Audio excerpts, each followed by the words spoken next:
the school beauty's personal bodyguard. This video is purely for entertainment and does not infringe on copyrights or laws. The rights to the novel and image belong to the original author. We do not claim ownership. Don't like waiting and want to listen to this fanfic in full now? Subscribe to our Patreon, where you'll find the best fanfics.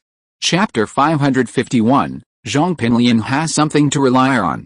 I've already done it, what is there to be afraid of? Zhong Pinliang said calmly. Uncle Chu, since you already know, then I might as well tell you frankly, you have to recognize me as your son-in-law whether you want to or not. I have done what I should do, and I haven't taken any contraceptive measures. I also plan to give birth to this child. It doesn't matter if you, the grandfather, don't recognize it. My family can raise it. My father is very happy to have a grandson or granddaughter to accompany him. You dare to do this, and dare to come to my office. Aren't you afraid that I will send you to the police station? Chu Pengzhan couldn't judge whether Zhong Pinliang's words were true or false, but he was very angry. He was completely angry.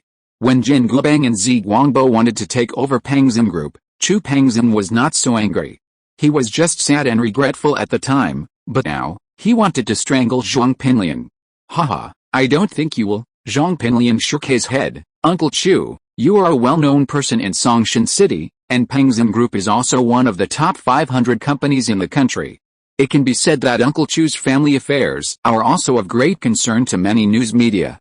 If you are not afraid of being embarrassed, then make a big fuss about it. Let's see who benefits. My crime is nothing more than rape. Chu Mengyao, who took aphrodisiacs, is at most half-hearted. Don't even mention whether you can find evidence. Even if you can find it, I will only be sentenced to a few years. I forgot to tell Uncle Chu that my father is now with brother Chihua and works with Bing Xiao. Bing Xiao should not watch me go to jail, right? Chu Pengzhan naturally knew the name Bing Xiao.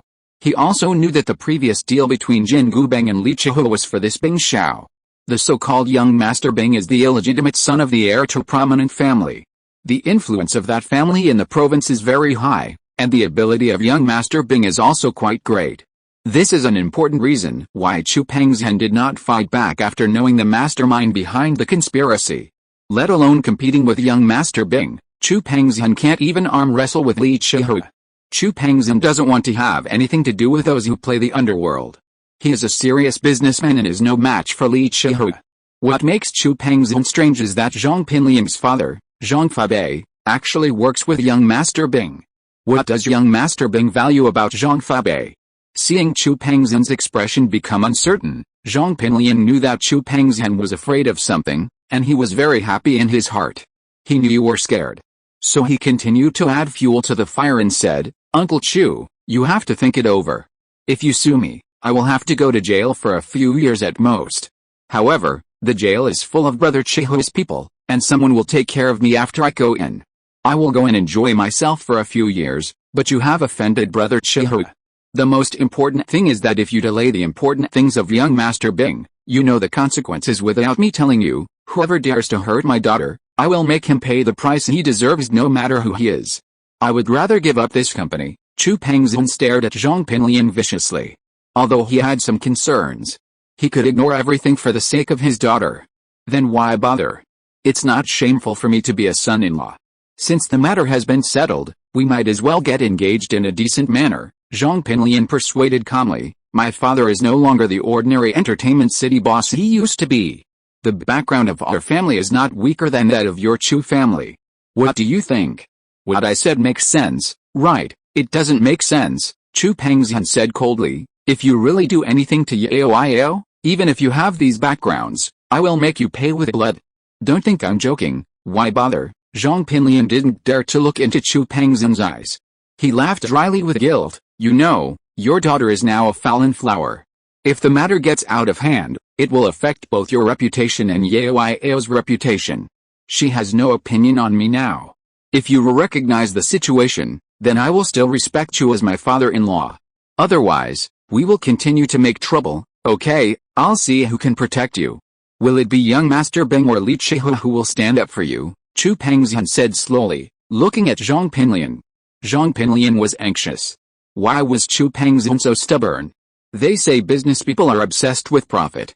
There are no eternal enemies, only the amount of profit. In this situation, only doing what he said would be a true win-win. Did he really want to fight to the death? But he couldn't show it on the surface. Uncle Chu, are you really going to sue me? Let me think about this. You can go back first. Chu Pengzhan didn't threaten Zhong Pinliang anymore. Instead, he waved his hand, indicating that he could leave. Chu Pengzhan's attitude immediately left Zhong Pinliang confused. What did Chu Pengzhan mean? Did he agree with him, or did he disagree? Why did he suddenly let him go? Zhong Pinliang knew that since Chu Pengzhan had ordered him to leave, he couldn't stay any longer. That would only arouse Chu Pengzhan's suspicion. He guessed that Chu Pengzhan was probably undecided for the moment. After all, the incident happened suddenly. Although he had proposed such a win-win situation, Chu Pengzhan had to carefully weigh the pros and cons. Should he fight to the death or accept him as his son-in-law? Since there was a chance, that was good. After figuring this out, Zhong Pinliang breathed a sigh of relief and said, "Okay, Uncle Chu, please think about it carefully. If you insist on sending me to prison, then I can't do anything." Chu Pengzhan didn't say anything, so Zhong Pinliang had to stand up in disgrace. Chu Pengzhan's attitude made it impossible for him to proceed with his next plan. His original plan was that if Chu Pengzhan accepted him as his son-in-law, then he would set off to the cave in Xuanyuan Mountain that night and make Chu Mengyao a fait accompli. If Chu Pengzhan disagreed, he would let Chu Mengyao go. In this way, Chu Mengyao would not really be in any trouble, and he believed that Chu Pengzhan would not hold him responsible. After all, Chu Mengyao is fine. If Chu Pengzhan dares to continue to pester her, he would be ungrateful. Bing Xiao and Li Chihua are not to be trifled with. This is why Zhong Pinliang is so fearless. He was a little hesitant before, but after gaining the relationship between Li Chihua and Bing Xiao, he became bolder. "I'll think about it. You don't need to teach me these." Chu Pengzhan waved his hand lightly and said, "Uncle Fu, see you out." Chapter 552 Uncle Fu's True Strength. "Mr. Zhong Pinliang, please." Uncle Fu made a gesture to see him off. Zhong Pinliang nodded silently, and without saying anything more, he left Chu Pengzhan's office directly. He also knew that it was unlikely that Uncle Fu would be able to send him back this time, and he didn't ask for help for fear of embarrassing himself. Follow him. Check on Yao's situation. After Zhong Pinliang left the office, Chu Pengzhan quickly instructed Uncle Fu. "Yes, Mr. Chu." Uncle Fu nodded, turned around and left the office, and said to Zhong Pinliang, who was not far away, "Mr. Zhong Pinliang, let me take you back." Zhong Pinliang was immediately overjoyed, thinking to himself, what does this mean? Does it mean that Chu Pengzhan still has the intention of reconciliation? Thinking of this, Zhong Pinliang's mood also became extremely happy, and he also had great confidence that Chu Pengzhan would eventually agree to this matter. Then I'll trouble Uncle Fu. Zhong Pinliang already had the attitude of a son-in-law. Uncle Fu naturally didn't say much. He went downstairs with Zhong Pinliang, got in the car, and then asked, "Where are you going, Mr. Zhong Pinliang?" "Home." Zhong Pinliang thought to himself, but he couldn't let Uncle Fu see the flaw. Yao is still waiting for me at home. I have to go back early. In case she's hungry, I still have to make her some instant noodles. "Oh, since Miss Chu is at your house and you haven't eaten yet, come with me to the restaurant to get the lunchbox," Uncle Fu said. "I prepare it for Miss Chu every day." "Okay, then give it to me." Zhong Pinliang nodded, thinking that he had dinner this time. After picking up dinner at the Pengzhan Hotel, Uncle Fu walked Zhong Pinliang downstairs to Zhong Pinliang's villa. Uncle Fu, carrying the lunchbox, wanted to go up with Zhong Pinliang, but Zhong Pinliang stopped him. "Mr. Zhong Pinliang, I want to see Miss Chu and ask if she needs anything. It's getting late today, so I'm afraid I can't go back. I'm going to buy her some toiletries," Uncle Fu explained calmly. "Oh, that's not necessary." How could Zhong Pinliang let Uncle Fu go up? If he couldn't see Chu Mengyao, wouldn't everything be exposed? He quickly waved his hand and said, "Uncle Fu, Yao must be naked right now. It would be inconvenient for you to go up." "Oh, then why don't you go in first and let her put on some clothes?" Uncle Fu suggested. "She's physically uncomfortable, you know. A girl's first time is always uncomfortable. Putting on clothes wouldn't be a pain." Zhong Pinliang suddenly had an idea and explained, "Besides, we have toiletries in the guest rooms here.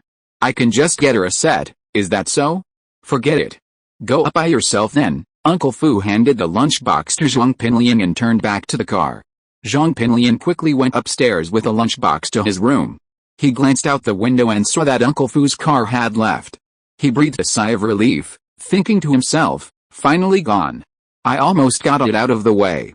Thanks to my quick thinking, otherwise, I would have been in trouble. As long as he could get through these 2 days and wait for Chu Pengzhan to come up with a plan, he would be able to see the light of day. Zhong Pinliang confidently opened the lunchbox in front of him and found that the dinner inside was quite rich. He couldn't help but feel hungry and ate it quickly.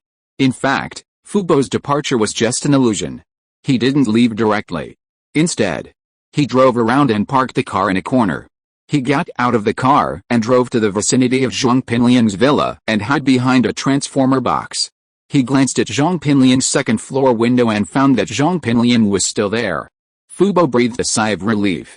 He was afraid that Zhong Pinliang would slip away in the blink of an eye, but it seemed that Zhong Pinliang did not slip away directly. He didn't know whether it was because of caution or for other reasons. After reporting the current situation to Chu Pengzhan, Fubo continued to stay here to monitor Zhong Pinliang. Chu Pengzhan arranged for Fubo to come because he wanted Fubo to find out what happened to Chu Mengyao and Chen Yushu. Chu Pengzhan and Uncle Fu didn't believe Zhong Pinliang would be so foolish as to leave Chu Mengyao and Chen Yushu at home. That would be courting death. Zhong Pinliang's previous words were nothing but lies. What left Chu Pengzhan and Uncle Fu uncertain was whether Zhong Pinliang had actually done anything to Chu Mengyao. This meant that only Uncle Fu could secretly follow Zhong Pinliang and find Chu Mengyao's imprisonment to investigate. Zhong Pinliang wasn't completely foolish. Although he hadn't seen Uncle Fu's car from the second-floor window, he didn't dare venture back into the caves of Xuanyuan Mountain. Without Chu Pengzhan's explicit statement, it would be pointless to go there. Furthermore, the caves were stocked with enough food and water. The two girls would surely survive starvation. After dinner, Zhong Pinliang watched a few horror movies and then went to bed. Zhong Fabei had been busy with Bing Shao and Li Chihu these days researching the demolition project and hadn't had time to go home. How could he possibly pass up this opportunity to build relationships with his patrons? Uncle Fu saw that all the lights in Zhong Pinliang's house were out, but he didn't act rashly. Instead, he waited for a long time, perhaps over an hour, when most people would have fallen asleep. Then, he leaped into the courtyard of the villa, climbed up to Zhong Pinliang's window, and peeked inside through the gap in the curtains. Zhong Pinliang was sleeping alone in his single bed, with no one else inside. Uncle Fu was even more certain that Chu Mengyao wasn't at Zhong Pinliang's house. However, he wasn't 100% certain, so he prepared to search the villa beforehand. It's always better to be cautious. Uncle Fu's status as a Wong-level external martial arts master was unknown to anyone except Chu Pengzhan. In fact, even Chu Pengzhan had no idea how much of Uncle Fu's strength had recovered. Uncle Fu's current strength had reached the peak of the late Wong level, but it was impossible for external martial arts masters to break through to the Xuan level without a suitable opportunity. Therefore, external martial arts masters like Wu Gonggao, who were at the early Xuan level, were extremely rare. Because Uncle Fu only cultivated his body, achieving his immense strength through his own body, the energy fluctuations within his body were not much different from those of a normal person, so Lin Yi was unable to detect his true strength. Lin Yi could only detect Uncle Fu's true strength the moment he was gathering strength to attack. However, when he was with Uncle Fu, he rarely attacked, and Lin Yi still hadn't figured out the reason for his strength. For a master at the peak of the late yellow rank, searching a villa for any activity was no problem at all. Uncle Fu completed the search smoothly, even discovering a secret door hidden behind a closet in Zhong Fabei's study. If you're listening to this novel on a channel other than Fanfic World, it means they downloaded and uploaded it without effort. We cordially invite you to visit our channel, Mundo Fanfic Novelis. There you'll find the original version of this story and you can explore many other novels of various genres. We're waiting for you to immerse yourself in a world of incredible novels. Chapter 553 Yao's Traces. However, the secret room contained gold and silver jewelry, cash, property deeds, and other items, and Uncle Fu had no interest in touching them. After confirming that Chu Mengyao was not on the villa, Uncle Fu quickly and calmly left the villa. By this point, Uncle Fu was certain that even one person, let alone two, could not be hidden here. Because Zhong Pinliang's home was large, the furniture was sparsely arranged, making it easy to tell if anyone was hiding. After leaving Zhong Pinliang's villa, Uncle Fu called Chu Pengzhan. Chu Pengzhan was destined to have a sleepless night, waiting for news from Uncle Fu. The call finally gave him some relief, knowing that Uncle Fu's search results were in. Whether his daughter was in Zhong Pinliang's villa or not, it was good news. "Hey, Li Fu, what's going on?" Chu Pengzhan asked in a low voice. "Miss Chu is not in the villa. Zhong Pinliang has been quiet since he returned home. He ate and went to bed." Uncle Fu briefly explained the current situation. "Oh? So, Yao is hidden somewhere else." Chu Pengzhan breathed a sigh of relief. In that case, Zhong Pinliang might not have succeeded yet. Young people are very obsessed with that kind of thing. Chu Pengzhan doesn't believe that Zhong Pinliang will not do it a second time after the first time. He can still sleep peacefully at home. As long as he has done it, no matter what his attitude is, he will be eager to do it a second time. Even if he sends him to jail, he will not go until he has done enough, right? If his identity as a son-in-law is recognized, then it is normal for him to do it. How can he bear it? That must be the case, Uncle Fu said. Mr. Chu, I think the young lady should be fine. Zhong Pinliang has not succeeded yet, that's what I judge too. Chu Pengzhan laughed. Li Fu, thank you for your hard work. Follow Zhong Pinliang every step of the way and keep an eye on his movements. I understand, Mr. Chu, don't worry. Uncle Fu also knew the importance of Zhong Pinliang. As long as he followed him, he would definitely find Chu Mengyao. Uncle Fu wasn't worried that Zhong Pinliang would send someone else to look for Chu Mengyao, because there were some things Zhong Pinliang could only do himself. He couldn't just ask someone to do it for him, right? So, if Zhong Pinliang hadn't succeeded yet, there was no need to worry. If he had succeeded, there was no point in worrying. By the way, Mr. Chu, do we need to inform Mr. Lin about this? Uncle Fu asked. Not yet. Xiaoyi has his own things to attend to. I'd love to see him have his own career, rather than just being Yao's lackey. Chu Pengzhan didn't know what Lin Yi was doing, but he knew Lin Yi wouldn't be busying himself with useless things. Besides, a man should be self-reliant and not live off women, right?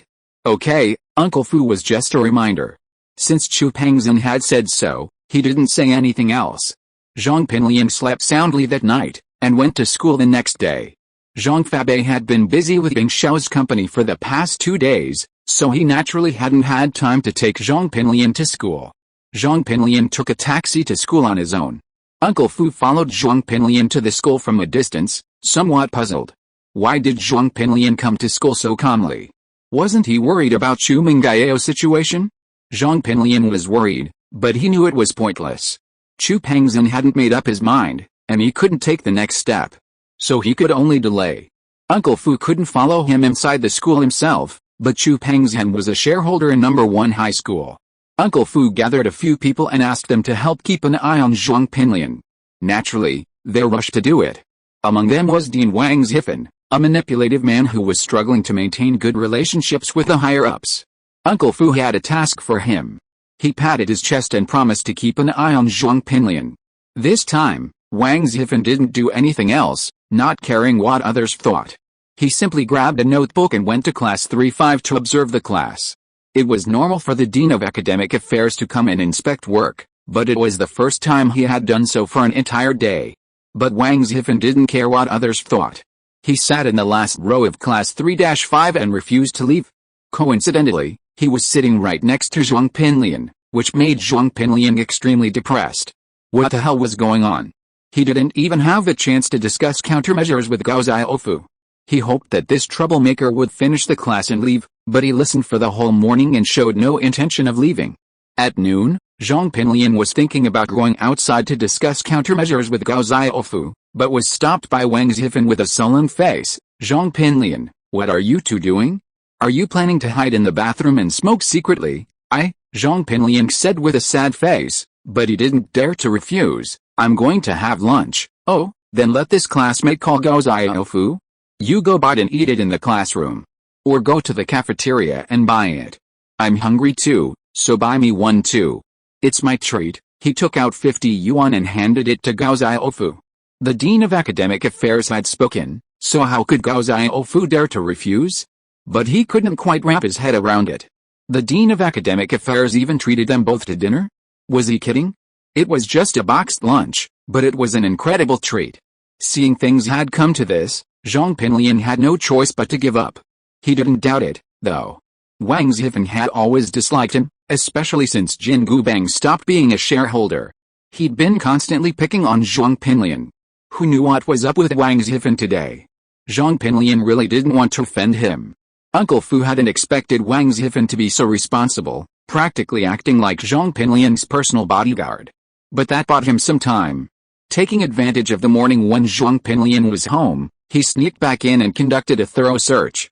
He hadn't searched Zhong Pinliang's room the previous night, so today was a good time to do the same.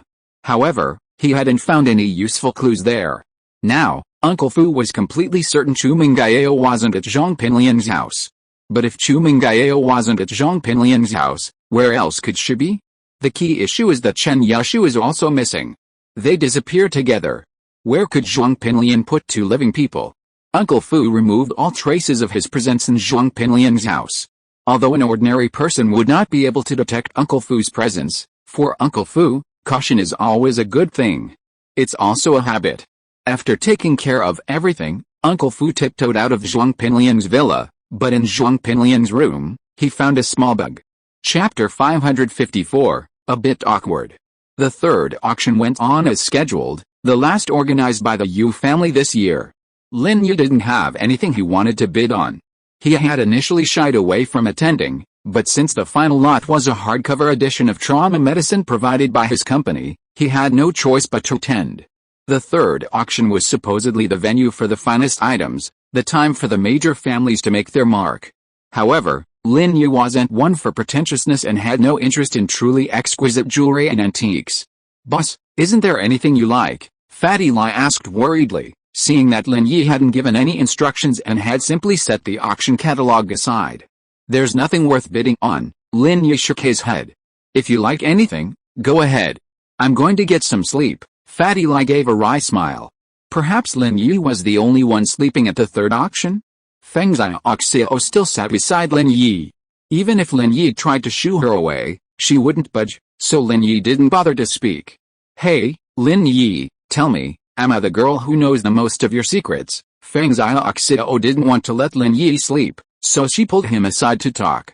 "What do you mean?" Lin Yi understood but pretended not to.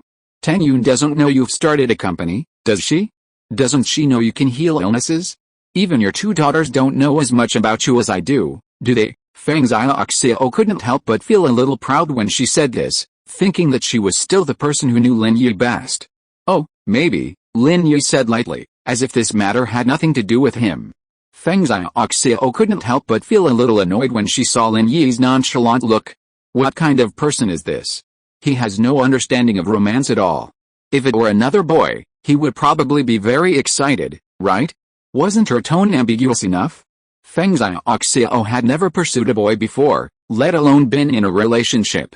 All her knowledge came entirely from the internet and books, so she didn't know how to respond at this moment and could only sulk. "If you have nothing to do, I'll take a nap." Lin Yi glanced at Pengzhan Xiao and said, "I'm a little sleepy." "Then I'm a little sleepy too. I'll sleep too." Pengzhan Xiao gritted her teeth, turned her body sideways, and lay on Lin Yi's shoulder. "Good night." Lin Yi frowned and wanted to turn sideways, but Pengzhan Xiao's head was like a magnet, moving in the direction she moved. Lin Yi couldn't just lie on Guanzumin, could he? "Stop it," Lin Yi yelled. Huff, huff. Pengzhan Xiao pretended to sleep and ignored Lin Yi. Seeing Pengzhan Xiao being so shameless, Lin Yi got furious. "Did you make trouble with me? Then make trouble to the end and see who will suffer." Chapter 555, the same hardcover edition. Lin Yi wanted to say that he had touched Chen Yushu before, but then he thought it was a misunderstanding and nodded. "It's my first time being touched too." Pengzhan Xiao's smile turned shy. Lin Yi sighed. Was he going to bring up the topic of responsibility? This made Lin Yi feel a little embarrassed. "It's okay, I volunteered." Pengzhan Xiao mustered up the courage to threaten Lin Yi with this, but she couldn't say it. When the words came to her lips, they turned into such a soft and silly words. Huh? Lin Yi didn't expect Pengzhan Xiao to say that. He looked at Pengzhan Xiao in disbelief. "I'm really sleepy.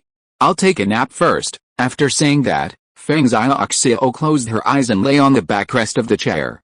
This time she didn't comply with Lin Yi. Lin Yi's attitude towards Pengzhan Xiao was very puzzled. Was this still the Pengzhan Group he knew?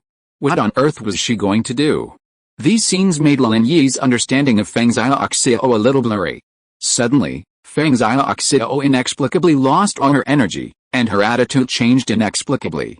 What was going on? Seeing that Pengzhan Group seemed to not want to talk to him anymore, Lin Yi closed his eyes helplessly.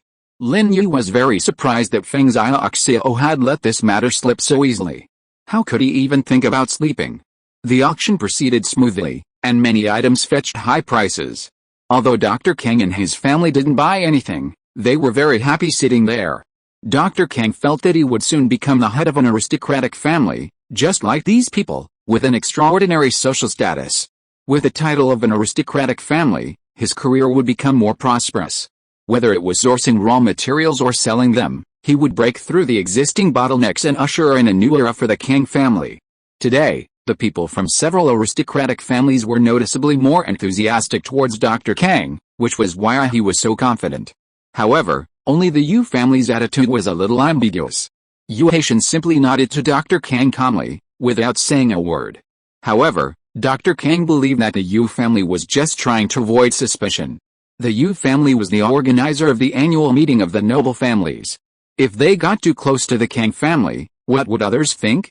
The third auction was really full of good stuff. Kang Giffen looked at the successful bidders with some envy, taking away the rare treasures one by one. Haha, next year, our Kang family will also return with a full load. This year is a year of development, and our funds must be used in the right place. Dr. Kang was also a little envious, but thinking of the bright future, he became full of confidence. Seeing the last lot being bought by a young man from an aristocratic family, Dr. Kang closed the auction list in his hand and was about to get up and leave. However, the auctioneer continued, "This auction, like yesterday, will add a grand finale item. This item is provided by Xuanyuan Pharmaceutical Company, a hardcover edition of trauma medicine. Hardcover edition of trauma medicine. Does Xuanyuan Pharmaceutical Company also make a hardcover edition of golden healing medicine? They call it trauma medicine, not golden healing medicine. Then aren't the effects the same? Is there a difference?" There was an immediate uproar and discussion from the audience. Everyone was still very concerned about Xuanyuan Pharmaceutical Company. At the first auction, the 3 longevity and detoxification pills provided by Xuanyuan Pharmaceutical Company were sold at sky-high prices, so there was also a lot of discussion about the temporarily added auction item at this third auction. But after hearing the name, most people thought it should be something similar to the hardcover edition of Golden Healing Medicine provided by Pengzhan Pharmaceutical Group that was auctioned yesterday. Dad, how come Guanzuman also came up with something similar to our Golden Wound Medicine? Does he have a formula for it? Kang Giffen frowned upon hearing the name of the hardcover edition of the trauma medicine. They call it trauma medicine, so it should be different from our Golden Wound Medicine. Besides, it's hard to say whether it will be effective. Dr. Kang was not too nervous. His family's Golden Wound Medicine formula was a secret formula, and it was impossible for anyone to analyze it. Even if they did, many of the raw materials were scarce, making mass production impossible. The Kang family had a monopoly on most of the suppliers of these medicinal materials nationwide. He must have learned it from us. Kang Giffen cursed a little unhappy. How shameless. And he calls himself Dr. Guan?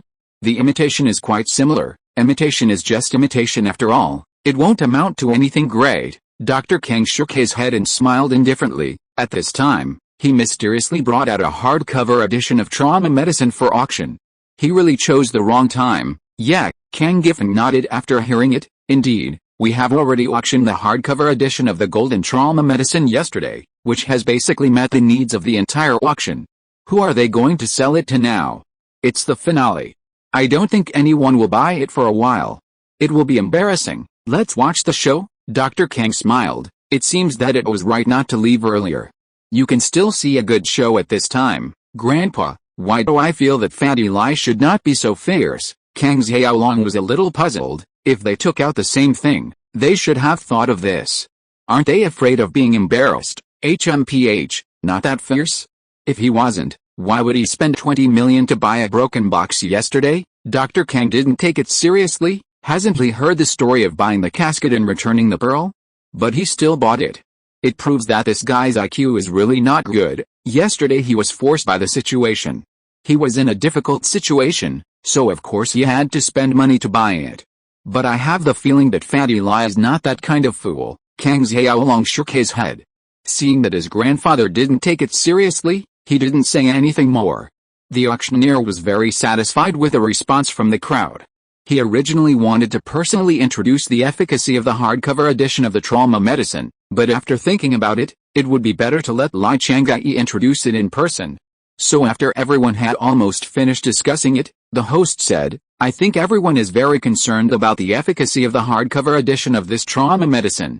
Then please invite Mr. Lai Chang'ai, the executive president of Guanshenye Pharmaceutical Group, to come on stage and introduce to us the efficacy of their company's new product trauma medicine, as well as the efficacy of this hardcover edition. Although everyone guessed that this trauma medicine and the hardcover edition of the trauma medicine should be similar to Kang Shenye's golden trauma medicine and the hardcover edition of the golden trauma medicine, but out of concern for Guanzumin, they all quieted down at this moment, waiting for Fatty Lai to come on stage. Chapter 556. Where does the recipe come from? Fatty Lai was also looking forward to this opportunity. It would be a good thing to be able to promote the company, so he stood up and walked towards the auction table. This was Fatty Lai's second time on the auction table. This kind of treatment was something that even ordinary heads of aristocratic families didn't have, but the Yu family gave him this honor. Of course, this honor was given to Guanzumin. Only Guanzumin could receive such extraordinary treatment. Hello, guests. I'm sure you are all confused about what our company's trauma medicine and trauma medicine hardcover edition are, Fatty Lai said calmly. Now I will explain. Of course, except for the extremely disdainful Kang family, the other guests, including the aristocratic families and wealthy businessmen, were very interested. Even if it was exactly the same as Kang's golden wound medicine, they would still be very interested. After all, with Guan, there was another doctor, which meant there was another option. They no longer had to beg Kang's family. Luckily, we've developed a beauty and skin-nourishing golden medicine.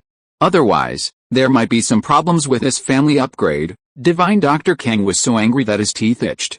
He said with some resentment, how do they have the formula? I guess they just tinkered with it. Kang Giffen said, copycat products can't stand the test of the market. If it really is ineffective, they probably wouldn't dare to bring it out. Kang Xiaolong saw it clearly. Grandpa is right. We are indeed one step ahead. We have developed a beauty and skin nourishing golden medicine. It is also just right and can be ahead of others. Fatty Lai naturally had no idea what the Kang family was talking about. If he knew, he would probably laugh his head off. The purpose of this trauma medicine is to stop bleeding and nourish the skin.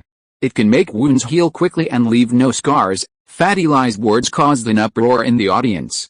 Doesn't this have the same effect as Divine Dr. Kang's golden medicine? Divine Dr. Kang's face was ashen. The previous guess was one thing, and the confirmation was another. Naturally, his face was not good. Anyone can brag, but the key is to show results. Kang Giffen snorted coldly. Grandpa, do Kang Xiaobo and his family have our family's formula? Kang Xiaolong was thinking of something else at this moment. Was the formula leaked? Probably not. You suspect they also have the formula? Dr. Kang immediately understood what Kang Xiaolong meant. Well, Kang Xiaobo has a good relationship with him.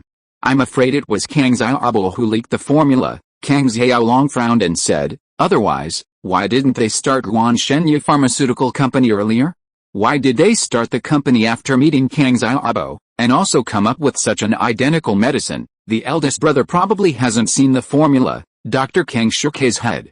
Although he and his eldest brother had a falling out, it was precisely because of this formula that they had fallen out. He wanted to use this formula to make a fortune, but his eldest brother insisted that the formula could not be touched or even looked at, which led to the conflict between the two brothers. If his eldest brother had seen the formula, then there would be no need to fall out with him in the first place. If the two brothers had made a fortune together, that would have been a different story. I haven't seen it. But how could such a coincidence happen? Kang Xiaolong was clearly unconvinced. I'll go back and ask Big Brother about this. Dr. Kang frowned. If Big Brother had truly given him the formula, then there wasn't much he could do about it. After all, it wasn't his exclusive formula. However, if Big Brother hadn't, then he'd have to investigate further.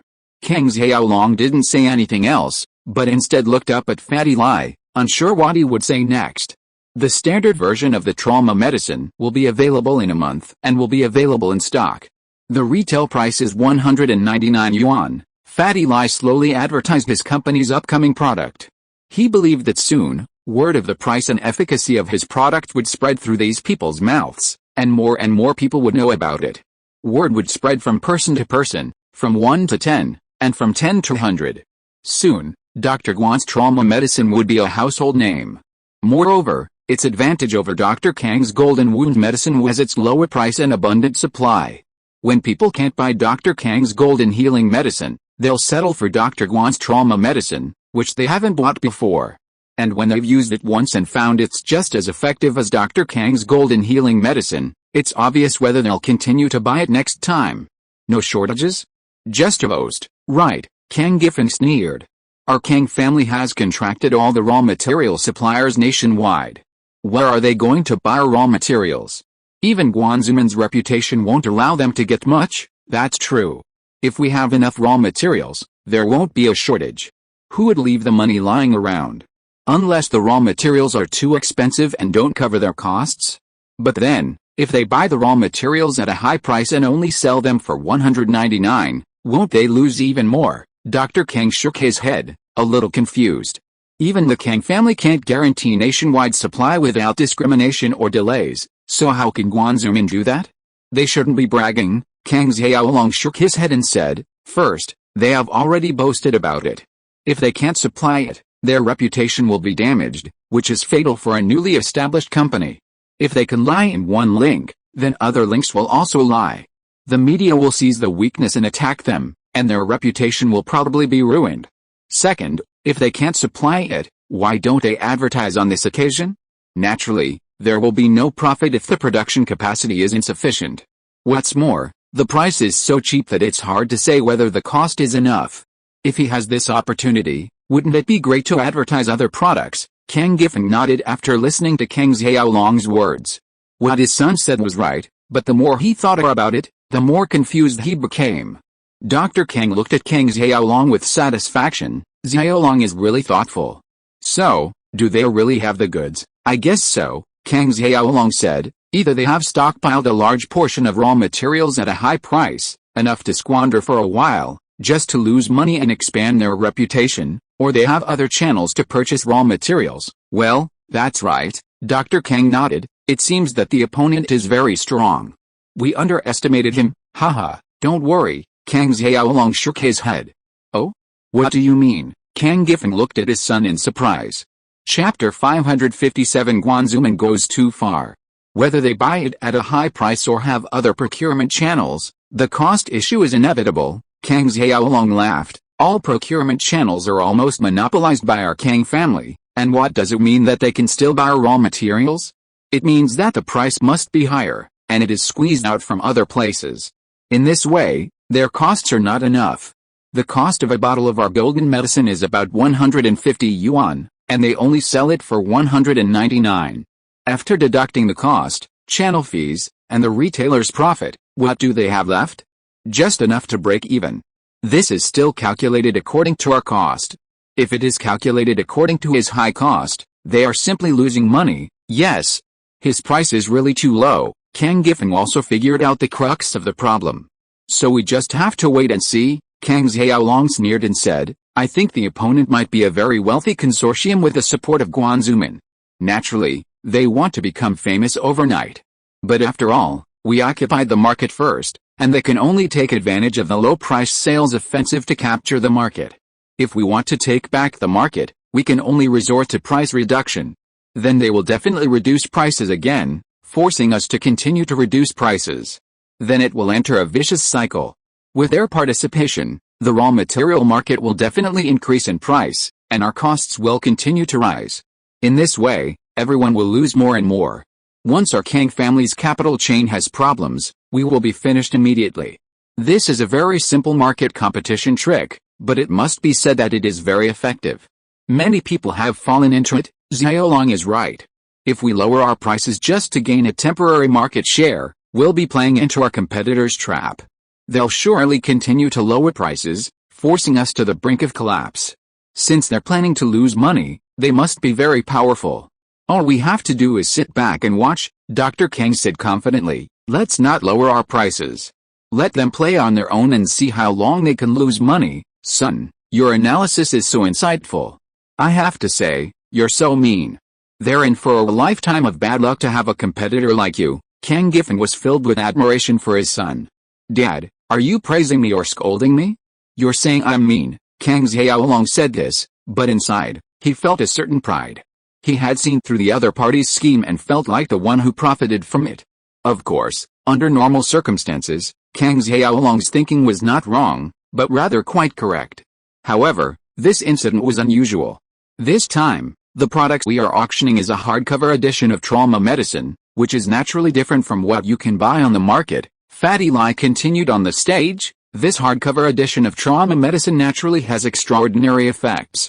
This medicine not only has the basic effects of trauma medicine, but also has the effect of beautifying and nourishing the skin.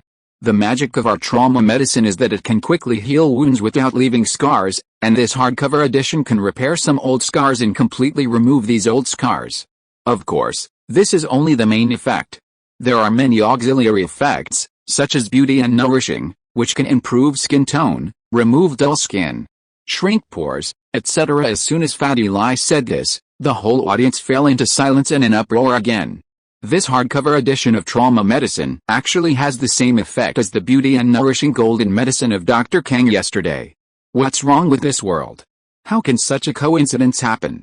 2 days later, 2 different pharmaceutical companies put out amazingly similar products for auction. The faces of the Kang family changed instantly. Dr. Kang's face turned extremely ugly. He was now certain that his elder brother must have peeked at the formula and then told it to Guanzuman. Otherwise, why did Guanzuman also have the formula for the beauty and skin nourishing golden medicine? It's just that he didn't call it this name, but called it the trauma medicine hardcover edition. Damn it. This is obviously against our Kang family. Kang Giffen's face was also terribly gloomy. No wonder they also wanted to grab that 1,000-year-old snow lotus yesterday. It turns out that they also knew the use of this thing. But didn't they grab it? How dare they auction it? Aren't they afraid of running out of stock? If my guess is correct, they should have obtained a 1,000-year-old snow lotus before, Dr. Kang said. Although this kind of thing is hard to find, it is not absolutely impossible. Didn't we come across one? And with Guanzuman's fame, it is too easy for him to get some rare medicinal materials. Grandpa, then we will become a noble family. Kang Xiaolong was most worried about the affairs of the noble family. I'm afraid the situation has changed. Dr. Kang was also a little worried, but there was nothing he could do. Who made his family so unlucky? They had to encounter something like this. No wonder the Yu family looked at us strangely yesterday. Damn it, they knew all along. And they didn't even tell us beforehand, clearly wanting to embarrass us. A trace of hatred flashed in Kang Xiaolong's eyes. If the Kang family couldn't become an aristocratic family, there would be even more uncertainty in the future. Guanzuman, you're simply going too far, Kang Giffen sneered. Then we'll see who can outmaneuver whom. After Fatty Lai finished his introductions, he left. Now it was the auctioneer's turn. In fact, there wasn't much need for an auction. After yesterday's incident with the Kang family, Fatty Lai suggested that Lin Yi increase the number of bottles to be auctioned. Fatty Lai reluctantly gave up and made up 10 bottles from his original share, bringing the total to 30. He also suggested that Lin Yi add 50 pre-authorizations, a move he had copied from the Kang family, to undermine them. After all, they were already competitors. Originally, Fatty Lai wanted to spend some time to convince Lin Yi of the logic behind this, but when Lin Yi heard that it was about striking at the Kang family, he immediately agreed. To avenge his younger brother Kang Xiaobo, Lin Yi had no choice but to do so. Especially for the fact that Fatty Lai took the initiative to give up the share that originally belonged to him, Lin Yi was very appreciative. This also made Lin Yi gradually accept Fatty Lai and prepare to include him in his confidant camp. Fatty Lai was very open-minded. What was there to lose by following Lin Yi? There was no need to worry about temporary gains and losses. So he readily contributed his things and communicated with the Yu family. When the Yu family heard that the share had been increased so much, they were immediately overjoyed. Not only could they increase their commission from the auction, but they could also avoid being threatened by the Kang family. Chapter 558 You have to compensate me. The Yu family despised the Kang family's use of their achievements as leverage to blackmail them. They had initially agreed to become a noble family out of necessity, but now, there was no need. What you have is also available at Guanshenyu Pharmaceutical Company, so what makes you a noble family? On the contrary, if Wanzuman wanted to become a noble family, the Yu family would likely actively cooperate, potentially becoming the fifth largest family outside the four major families. This also underscores the importance of a miracle doctor. The auction quantity is 30 finished products and 50 pre-sale products. The finished product price is 2.99 million yuan, and the pre-sale price is 2 million yuan. Fixed price bidding, first come, first served. The auctioneer explained the auction rules. Everyone present knew the rules for this type of auction. There was a red button on the table in front of each person. After the auctioneer said start, everyone could press the button to bid. The first person to press the button won. Of course, with so many lots available, no one would offend anyone by bidding for multiple lots. Generally, the buttons were pressed in order, based on the size of the family and the social status of the wealthy and famous, until there were still lots left, and then fair bidding would resume. This shocking price stunned the two wealthy businessmen who had spent over 10 million yuan on the pre-sale product yesterday. They'd spent so much on the pre-sale product, while the finished product only cost 2.99 million. Of course, that was after Fatty Lai had raised the price at short notice. Those who hadn't bid were thankful they hadn't impulsively bid to the bottom yesterday, otherwise they would have lost a fortune. Dr. Kang's family was completely stunned. They hadn't expected Dr. Guan Pharmaceutical Company to suddenly offer 30 finished products and 50 pre-sale products. Such a generous offer left them feeling mortified. Yesterday, they'd been so secretive, making people think it was a good product, only to produce 2 trial batches and sell them as pre-sale products. Today, they've already launched mass production. Isn't it obvious that their level is inferior to theirs? This guy has really embarrassed himself. Damn it. Didn't they get the Millennium Snow Lotus? How come they still have pre-sale products? Where did they get them? Kang Giffen was so angry that he wanted to stand up and curse. This was too much of a slap in the face. He felt his face burning. Dr. Kang didn't say anything, but from his expression, it was obvious that he was in a very bad mood, even to the extreme. Kang's Haolong, on the other hand, frowned, and after a long while, he relaxed his brows and said with a smile, "Grandpa, Dad, have you forgotten what I said? If they are willing to pay compensation, then let them pay it, and we will wait and see what happens. We just need to do our own things, and it is their business what they want to do. If they have the ability, then they can pay for a year, and continue to pay at the auction next year." Dr. Kang and Kang Giffen slapped their thighs after hearing this. It was really a wake-up call. Indeed, Kang Xiaolong was right. If they are willing to pay compensation, then let them pay it, and they can't interfere. Wait until the compensation is huge, and see who will be the one laughing in the end. Thinking of this, the people in the Kang family also felt relieved, and looked at the people around them excitedly bidding with a calm look. They thought to themselves, just go ahead and bid more, and next year you won't be able to get this price. The auction concluded successfully, but the Kang family was still feeling uneasy. Yesterday's enthusiastic members of the family seemed to be losing interest after the auction ended, and no one took the initiative to greet the Kang family, leaving them feeling frustrated. Although they had expected this, it would have been unpleasant for anyone. So you have those skin beautifying and healing golden medicines. This was Feng Xiaoxiao's first words after waking up, blinking her large, watery eyes. She was clearly so enthused and excited about the final events of the auction that she had forgotten the previous breast-grabbing incident. Lin Yi naturally breathed a sigh of relief when Feng Xiaoxiao didn't mention it. However, he struggled to answer Feng Xiaoxiao's question, so he could only vaguely say, "It's a little different from theirs." "Oh, I know. It's a hardcover edition of trauma medicine." Feng Xiaoxiao nodded. "Give you a box?" Lin Yi hesitated, then offered. "I don't want it. What's the point of being so beautiful? It can't prolong my life." Feng Xiaoxiao, however, disdained the things that other girls were so eager for. "Don't try to please me. Don't think that a box of some crappy trauma medicine hardcover can offset what happened before." Ahem. Lin Yi was shocked. It turned out that Feng Xiaoxiao had not forgotten what happened before. "What's wrong?" "I'm talking about that time you peed on my head." Feng Xiaoxiao looked at Lin Yi and said strangely, "What do you think it is? Do you think you saw me taking a shower, or did you touch my breasts just now, huh?" Lin Yi's eyes widened in shock. He almost jumped up as if his tail was stepped on. "Feng Xiaoxiao, you can't talk nonsense. If Tang Yun heard it, he would definitely not be able to explain it clearly. What? You dare to do it but not to take responsibility? Pengzhan Xiao glared at Lin Yi. That's not the case. I saw you taking a shower before because I saved you, Lin Yi said lightly. If you want to threaten me with this, it's up to you. What about just now? You touched me, didn't you mean it? Pengzhan Xiao asked back. I did it on purpose just now, Lin Yi nodded without denying it. Aren't you admitting it now? Humph, Pengzhan Xiao was very proud.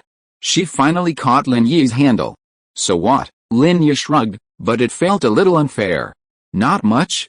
I'll tell Tang Yun that you touched me, Pengzhan Xiao threatened. She won't believe it. You have no evidence, Lin Yi said. Yes, I took a picture, Pengzhan Xiao proudly raised her phone. Lin Yi had a headache, but he stared at Pengzhan Xiao coldly. I don't like people threatening me. You're serious? So boring. Pengzhan Xiao softened when she saw Lin Yi was angry and put away her phone. If you don't want to threaten me, then don't threaten me. But you have to compensate me, right? I'm a virgin. I'm not pure after you touched me. You're a virgin now too. Lin Yi's head was full of black lines.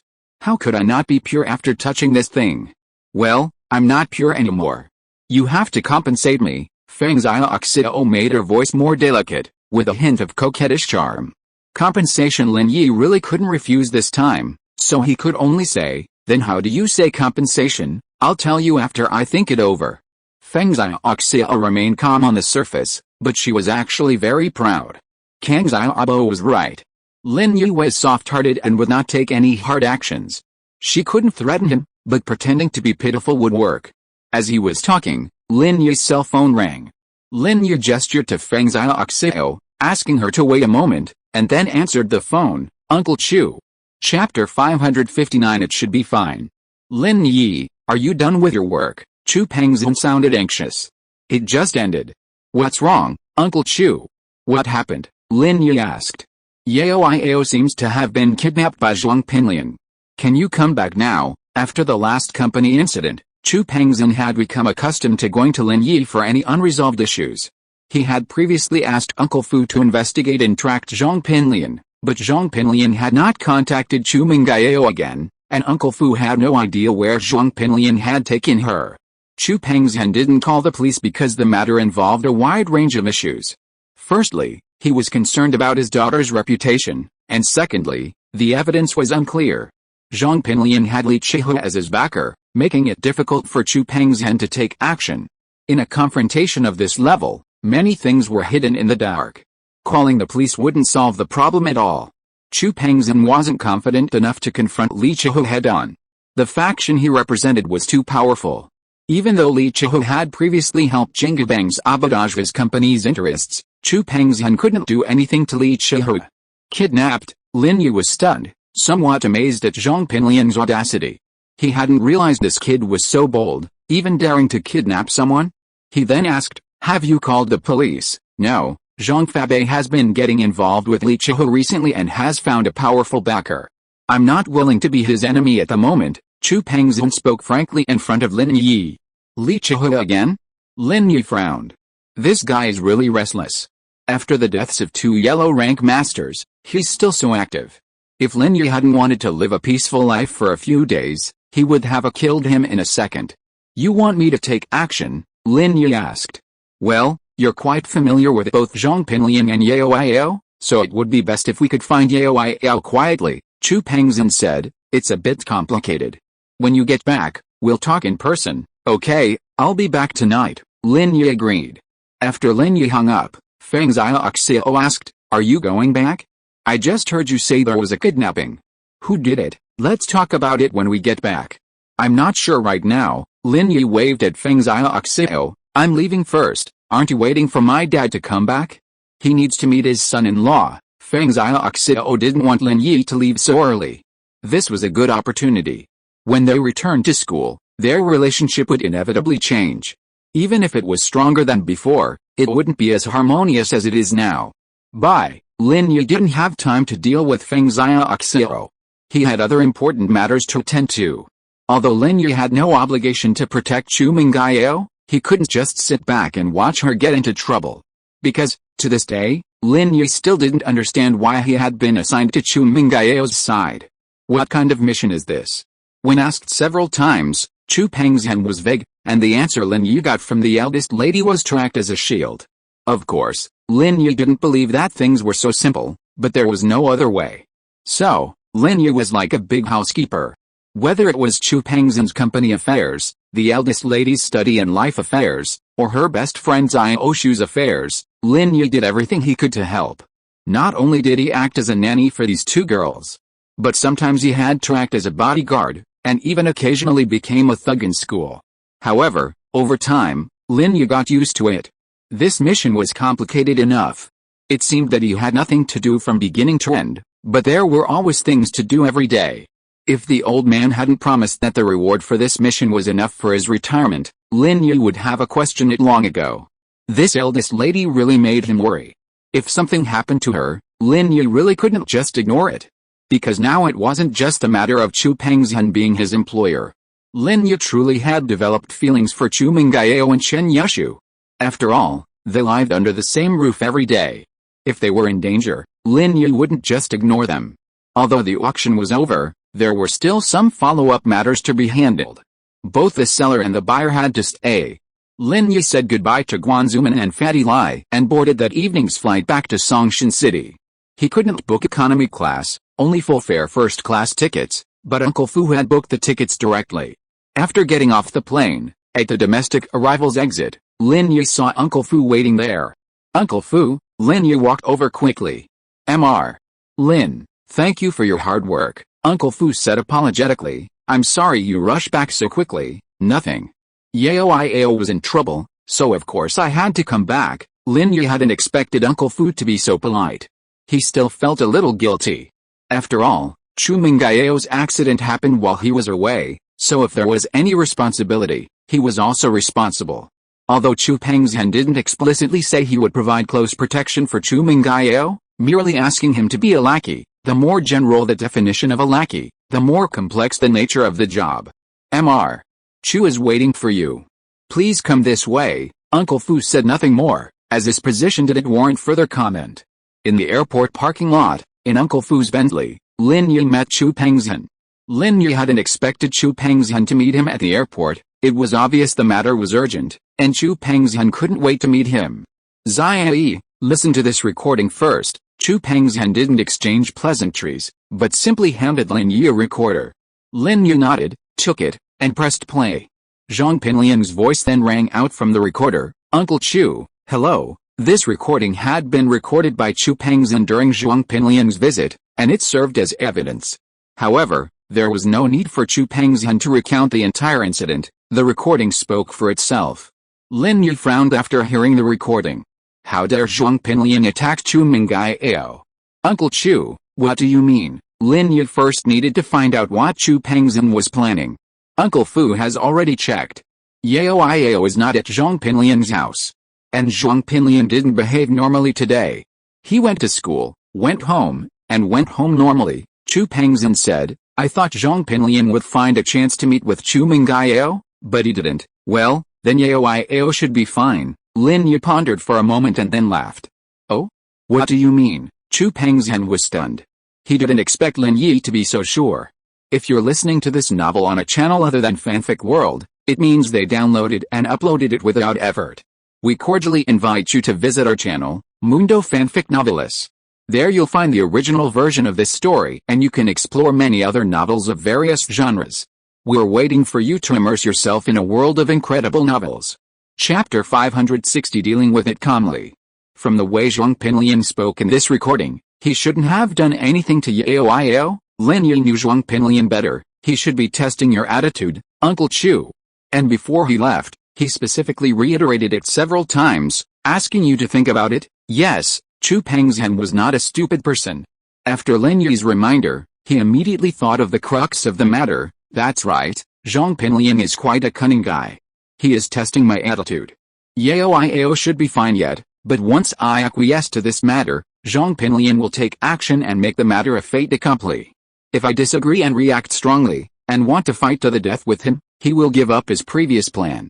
But didn't he say before that even if he went to jail, it would be nothing? That's just what he said. Lin Yi curled his lips. Even if he knows that damn Li Chihu and some Bing Xiao, can Li Chihu stand up for him? Ever since Lin Yi eliminated Li Chihu's 2 yellow rank masters, Li Chihu had become noticeably quieter. Lin Yi could imagine his feelings. He was probably both resentful and fearful of him, yet unable to do anything to him. So, with him around, why would Li Chihu bother to help Zhong Pinliang?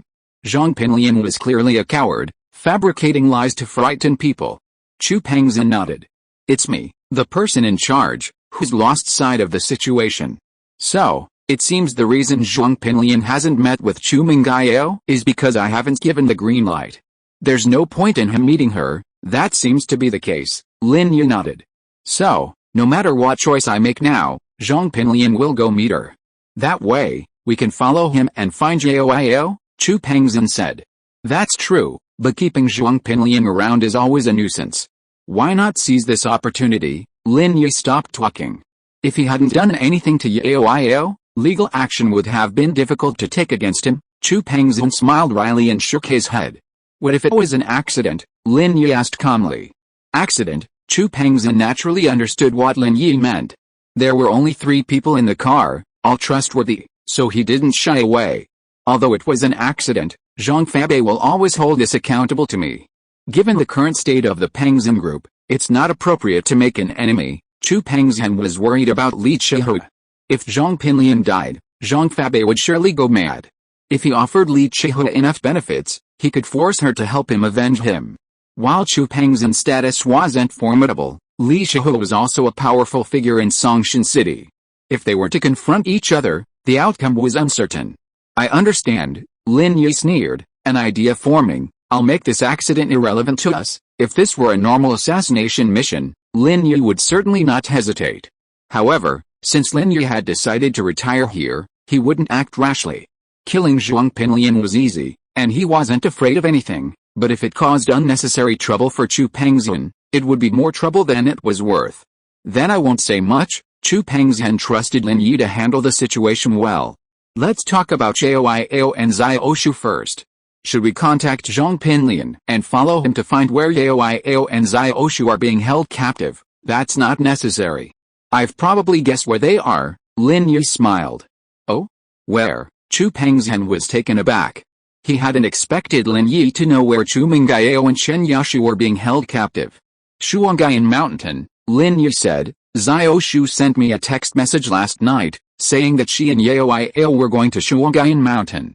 I didn't take it seriously at the time, but now it seems that they might have had the accident there. Then let's go there now. Chu Pengzhan learned where his daughter was imprisoned, and stood up excitedly. It was not until his head hit the roof of the car that he realized he was sitting inside. So he said to Uncle Fu, go to Xuanyuan Mountain immediately. Chu Mengyao and Chen Yashu woke up one after another. Chen Yashu was awakened by Chu Mengyao's screams. When Chen Yashu woke up, she was still confused. She rubbed her eyes blankly and said in a daze, Sister Yao, why are you shouting? Are you having a nightmare? It's the middle of the night and it's still dark.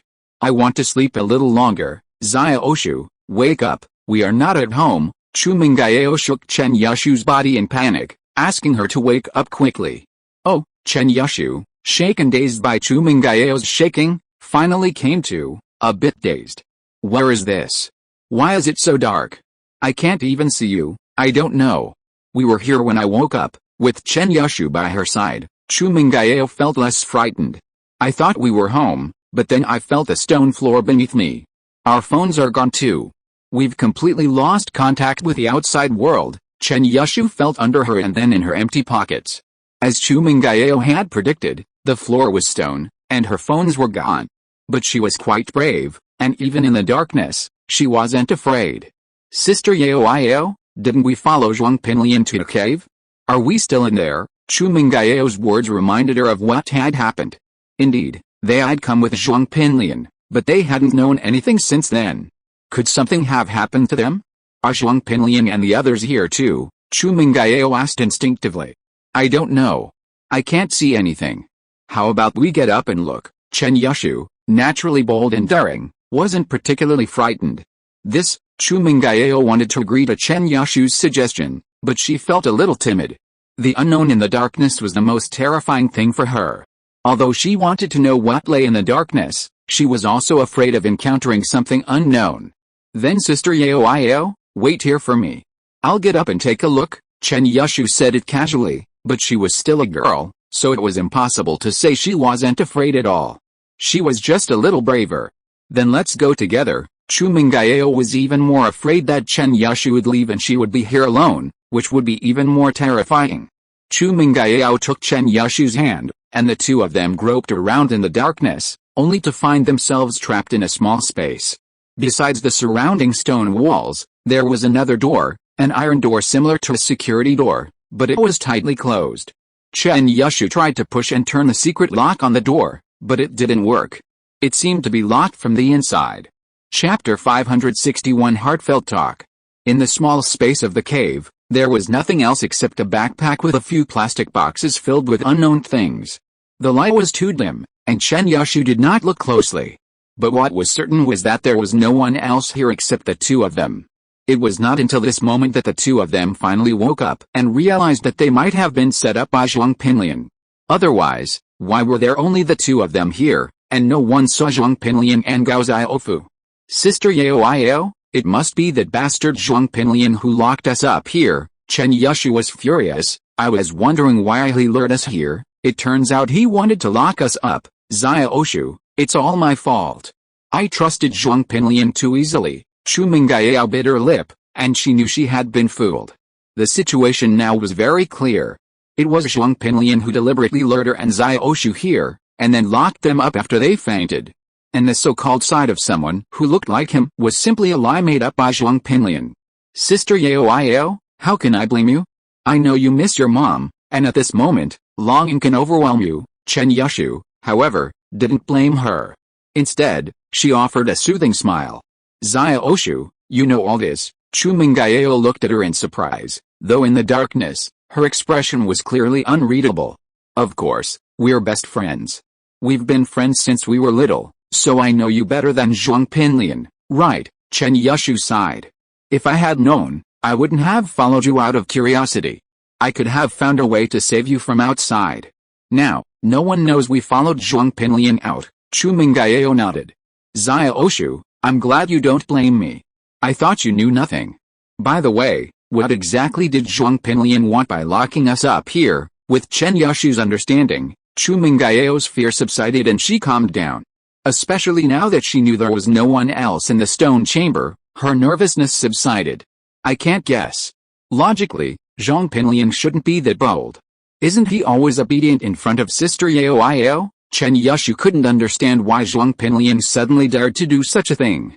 Could it be that I kept rejecting him and he wanted to kill me out of anger? Chu Mengyao was shocked. Although this kind of thing was a bit unbelievable, it was not impossible. Aren't there often similar news on the internet? Such as a young man who killed the person he was pursuing after his love was rejected.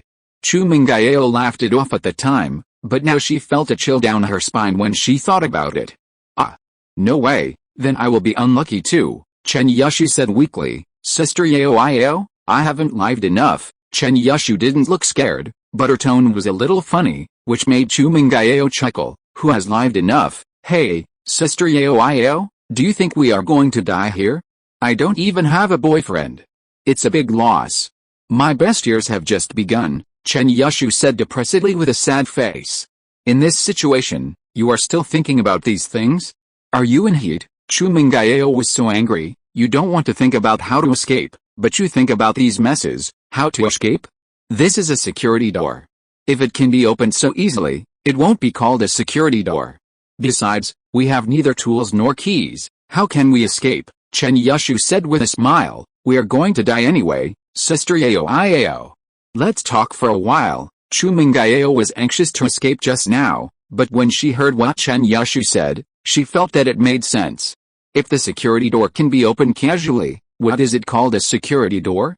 Thinking that researching was a waste of effort, she could only settle down. However, she was a little annoyed by Chen Yushu's heartlessness. At this time, you can still laugh. If not laugh, should I cry?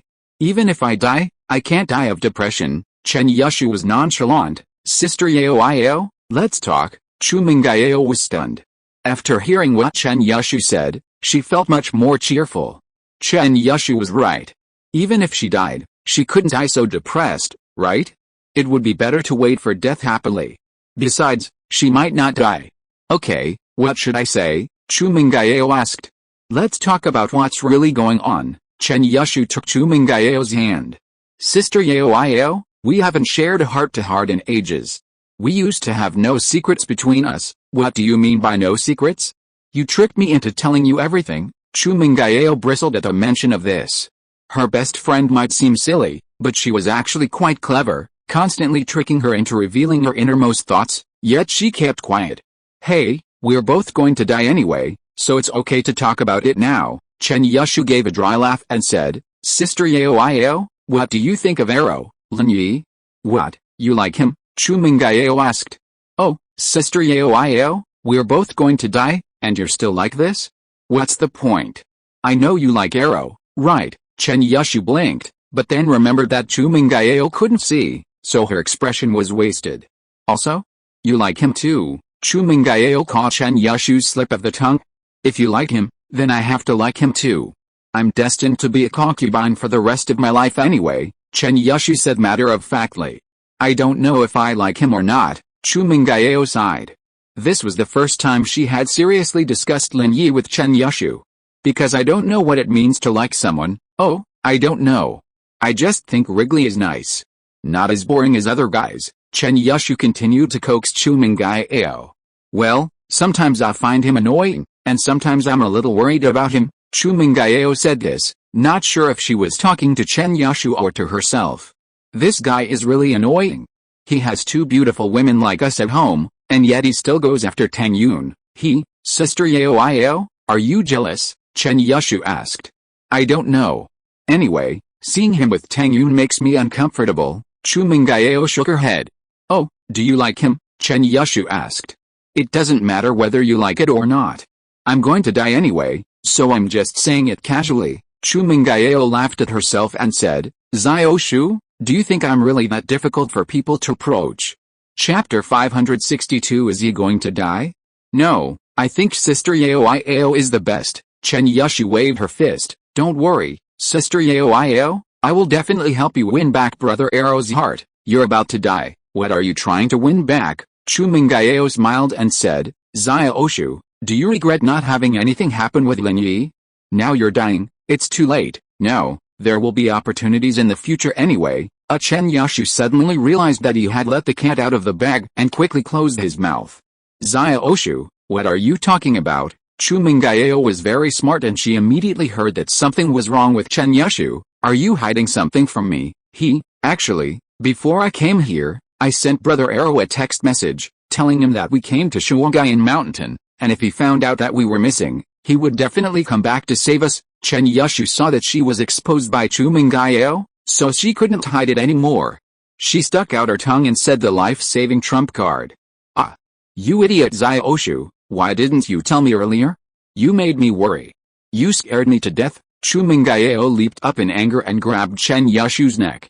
I'll strangle you to death. You knew you could get out, yet you pretended to be dying and told me all this. What exactly do you mean? If I didn't say that, Sister Yao couldn't tell me you liked Wrigley. Chen Yushu chuckled slyly. No one likes him, Chu Mengyao raged. I was just lying to you. I knew Lin Yi would definitely come to rescue us. I said that to trick you into admitting you liked Lin Yi. Oh, Sister Yao is furious. Chen Yushu flailed and fled, using the darkness to hide from Chu Mengyao. Come on, catch me. You can't catch me, I'm going to rip your mouth off. Although Chu Mengyao couldn't see, she could follow the sound and chase Chen Yushu. The two played hide-and-seek in the dark. After a while of fighting, both of them were tired, and Chen Yushu surrendered. Sister Yao, no more fighting. I admit defeat. I like Brother Arrow. Okay, just let me go. You admit it, Chu Mengyao said proudly. I'll tell Lin Yi what you said after I get out. So what? I've already confessed anyway. La, Chen Yushu said nonchalantly. Chu Mengyao really had no other choice. Indeed, Chen Yushu had already confessed to Lin Yi, and there was no point saying anything more. The two of them fought for a long time, and they didn't eat dinner. It was almost 5 hours, and they hadn't eaten anything. Chen Yushu felt her stomach growling. Sister Yao, I'm hungry, I'm thirsty, I want to eat. Be patient. Didn't you send a text message to Lin Yi? He should save us after receiving it, Chu Mengyao said. Oh, Chen Yushu nodded a little aggrievedly, but I'm so thirsty and hungry now. Who told you to be so crazy? Chu Mengyao was also hungry and thirsty, but she could only bear it, otherwise if she said the same thing, the two of them would starve to death. By the way, Sister Yao, what is that package we found just now? Is it delicious? Chen Yushu suddenly asked. Maybe, but maybe it's the poison left by Zhong Pinliang. Once we eat it, it's like committing suicide by taking poison. Chu Mengyao had thought that the package was food, but she couldn't understand why Zhong Pinliang left food behind after locking them up. If he wanted to keep himself and Chen Yushu alive, it wouldn't be right, because there was only food without water. You know, it's okay for a person not to eat, but if he doesn't drink water, he's probably going to die faster. So, Chu Mengyao guessed that there might be poison there, and that Zhong Pinliang left it there on purpose, wanting them to commit suicide by taking poison. This was also Zhong Pinliang's mistake.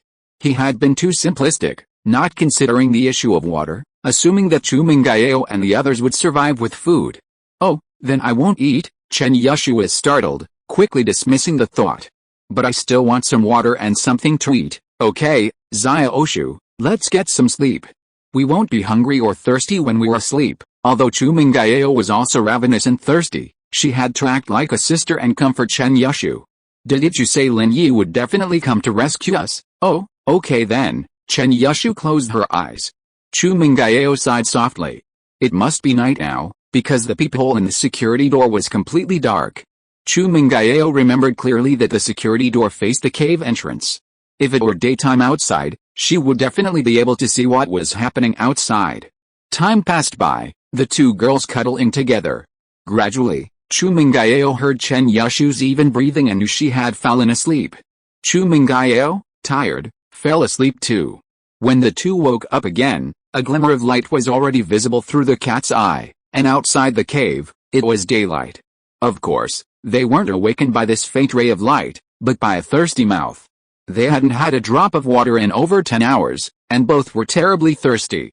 Chen Yushu wasn't hungry, just thirsty and wanted to drink water. Sister Yao, I'm thirsty. I really want to drink water, Chen Yushu said with difficulty, her voice hoarse. Xiaoshu, be good. Just bear with it. Chu Mengyao patted Chen Yushu on the back and said firmly, Lin Yi will definitely come to rescue us. Oh, are you sure? Chen Yushu's confidence was now fading. She'd thought Lin Yi would be here soon, but it was obvious that he hadn't shown up all night.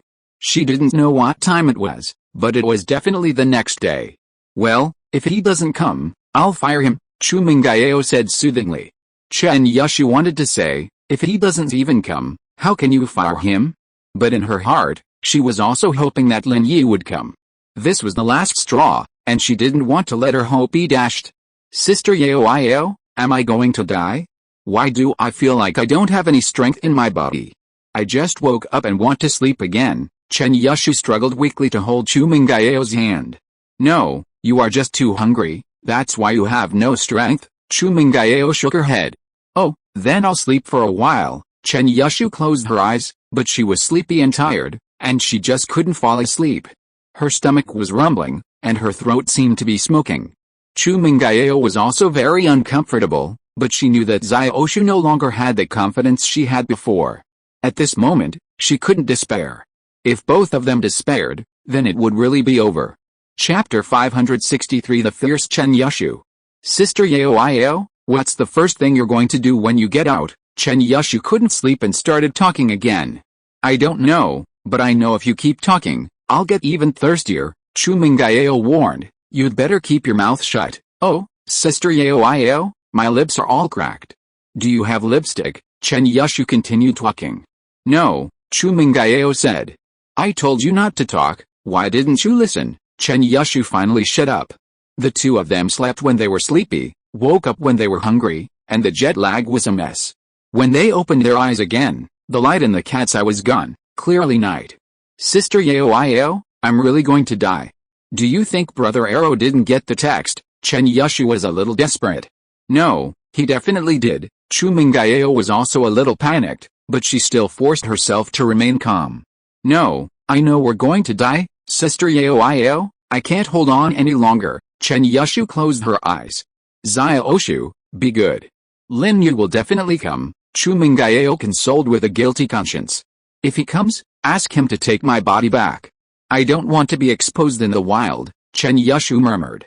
Chu Mengyao's head was full of black lines. Xiaoshu, don't talk nonsense. If he doesn't mind, he can do XO on my body, so that I can feel the taste of being a woman even after I die. Chen Yushu was obviously confused by hunger, and her speech was no longer organized and began to speak incoherently. Lin Yi did not ask Uncle Fu to drive the cart to Xuanyuan Mountain directly. Instead, he went back to the villa and brought General Mighty over. Seeing General Mighty, Chu Pengzhan and Uncle Fu showed admiration in their eyes. They had not thought of using this method before, and Lin Yi was more careful. At the foot of Xuanyuan Mountain, Lin Yi and Uncle Fu got out of the car and walked up the mountain. Even Chu Pengzhan got out of the car and followed. Lin Yi didn't believe Zhong Pinliang had imprisoned the two men at the resort. If they were there, they wouldn't have failed to call for help. Even if they were bound and had cotton stuffed in their mouths, the housekeeping staff might have barged in. Such a move would have been too dangerous. Zhong Pinliang wasn't a fool, so he wouldn't have done such a foolish thing. So Lin Yi shifted his attention elsewhere. Chu Pengzhan and Uncle Fu would search the resort, while Lin Yi continued up the mountain. Standing at a fork in the road, Lin Yi paused. There were many tourists ascending the mountain, but not many heading in that direction. Although the mountain was a scenic area, there were inevitably creepers and snakes, especially in the summer. No one would venture into such a dangerous place without warning. Lin Yi leaned over to examine the grass at the fork in the road. It must have been someone had walked there recently, and a closer look revealed that there was more than one person. Lin Yi set the mighty general on the ground. The mighty general had been frightened all along the way. He had no idea what Lin Yi was holding him for. Was he going to kill him? It wanted to escape, but felt it couldn't outrun Lin Yi, so it could only tremble and wait for what was about to happen. However, as soon as Lin Yi placed it on the ground, it smelled the scent of its mistress, Chu Mengyao. It seemed to it that Lin Yi was still very afraid of Chu Mengyao, so as long as it found Chu Mengyao and sought her protection, Lin Yi would be unable to do anything to it. So, without Lin Yi having to do anything, General Weiwu took the initiative to follow Chu Mengyao's scent and searched all the way to the cave entrance, in front of the security door. General Weiwu still hadn't found Chu Mengyao and was suddenly at a loss. However, General Weiwu didn't recognize the security door, but Lin Yi did. As soon as he saw it, he immediately knew that this must be the place where Chu Mengyao and Chen Yushu were imprisoned. Lin Yi had good ears, and as soon as he entered the cave, he heard Chen Yushu mumbling to herself, and almost fell to the ground. Lin Yi was furious. Chen Yushu's idea was really powerful. He didn't have any perverted hobbies, so running over her corpse and XO? Lin Yi coughed dryly and knocked on the security door. Yao, Xiaoshu, oh, Sister Yao, I'm really going to die, I'm hallucinating, I seem to hear the voice of Brother Arrow, Chen Yushu said in a daze. Lin Yi? Is that you? Although Chu Mengyao was hungry and thirsty, her mind was very clear. When she heard Lin Yi's voice, she screamed. She was like a person in the dark who saw the dawn. The whole person suddenly felt much more relaxed and excited. Xiaoshu, it's your Brother Arrow who came to save you. Well, Sister Yao, you're lying, I'm hallucinating. After Chen Yushu finished speaking, she suddenly sat up. Really? I'm not hallucinating. Lin Yi glanced at the security door. At this time, there was no outsider, and he didn't care about exposing his strength. He raised his foot and kicked it. The security door was directly deformed by the kick. This was because Lin Yi had reserved a lot of strength, otherwise he was afraid that he would kick the door away and hurt the two girls. Hearing the loud bang against the security door, Chen Yushu finally regained consciousness. Brother Arrow, it's me. Lin Yi kicked the door a few more times, completely knocking it down. He then entered the cave. Are you all okay? Woo woo, Chu Mengyao cried with joy. She didn't know how she'd managed to get through this time here. Although she was terrified, she knew that if she gave up on herself, Chen Yushu wouldn't be able to hold on. So she gritted her teeth and persevered. When Lin Yi arrived, she finally couldn't hold back any longer and let out her emotions. I'm sorry, I'm late. Lin Yi held Chu Mengyao's hand, gently stroking her back. Don't cry, We're going home now. Suddenly, Chen Yushu grabbed Lin Yi's arm and bit it. Ah! What are you doing? Lin Yi glared at Chen Yushu, his eyes wide with pain. Oh, it's not a dream. I thought it was. Brother Arrow, you're really here? Chen Yushu's previous listlessness faded, and her face regained some of its rosy color with excitement. I'm not here, I'm afraid of having sex with corpses. Lin Yi was bitten by Chen Yushu and it hurt. He was annoyed. Why didn't this girl bite herself? Using herself as a test subject? So he couldn't help but expose her shortcomings. Chen Yushu was stunned and her eyes widened. Did you hear everything? Unless I'm hard of hearing. Lin Yi was speechless. Chu Mengyao laughed out loud. This little Shu was really good at making a fool of herself. Lin Yi heard everything and was so embarrassed. Okay, it's nothing. Let's go down quickly. Uncle Chu and Uncle Fu are still waiting downstairs. Lin Yi stood up. Chapter 564 Helping You Get Revenge. Chu Mengyao and Chen Yushu then remembered that they hadn't returned for a day and a night, and Chu Pengzhan and Uncle Fu must have been extremely anxious, so they quickly stood up. However, although Chen Yushu was very excited just now, she was also exhausted. When she stood up, she felt a little dizzy. Lin Yi was startled and quickly reached out to support Chen Yushu. You carry her on your back. She's not as healthy as me, Chu Mengyao said to Lin Yi. Can you? Lin Yi saw that Chu Mengyao was also a little unsteady. After all, who can stand steadily after not eating for a day and being too frightened? Yet, Chu nodded. Although she was not very stable, she was better than Chen Yushu. Let's go together. Lin Yi picked up Chen Yushu with both hands and said to Chu Mengyao. Together, Chu Mengyao widened her eyes. Lin Yi squatted down, hugged Chen Yushu, and stretched out his arms. You come up too, can you do it? Chu Mengyao looked at Lin Yi in disbelief. Generally speaking, being able to carry one person down the mountain was already impressive. After all, the mountain path was not easy to walk on. And Lin Yi actually wanted to carry two people. Wasn't that too strong? You can even kick down the security door. Do you think you can do it? Lin Yi wanted to say something, but saying he couldn't in front of a man would be a provocation and very dangerous, but Chu Mengyao didn't think so. Chu Mengyao was really tired. She hesitated for a moment, thinking that Lin Yi could even kick down the security door. He must have been very strong, so she fell into Lin Yi's arms. Lin Yi walked out of the cave carrying the two young ladies, and then he remembered that in his haste he had not called Chu Pengzhan to report his safety. But now that both arms were occupied, he obviously couldn't call. However, as they were descending the mountain, they spotted Chu Pengzhan and Uncle Fu at the resort entrance. They had just emerged from the resort, apparently unsuccessful. Looking up, they were surprised and delighted to see Lin Yi holding two people. Yao, Zia Oshu. Chu Pengzhan rushed over, completely losing the composure expected of a chairman. At this moment, he was just a father worried about his daughter's safety. It's okay, they're probably too tired and fell asleep, Lin Yi said with a wry smile. He hadn't expected them to fall asleep so quickly, but the smiles on their faces suggested they were clearly sound asleep. And indeed, they were. Knowing they had been rescued, Chu Mengyao and Chen Yushu's worries vanished, and they simply wanted to rest. Uncle Fu wanted to help Lin Yi share some of the burden, but he was afraid to wake them, so he could only offer an apologetic smile. Chu Pengzhan, however, rubbed his hands in excitement. He had found his daughters, and they seemed unharmed, otherwise, he wouldn't be sleeping so peacefully. When getting in the car at the foot of the mountain, Lin Yi had to put the two of them down. Chu Mengyao and Chen Yushu had slept for quite a while before, and they were just a little exhausted physically and mentally. They woke up at this time, rubbing their eyes in confusion. When Chu Mengyao saw her father, she couldn't help but throw herself into Chu Pengzhan's arms. Dad? That bastard Zhong Pinliang locked us up. You have to avenge me, don't worry. Yao, it's okay. It's okay. Chu Pengzhan was also very emotional.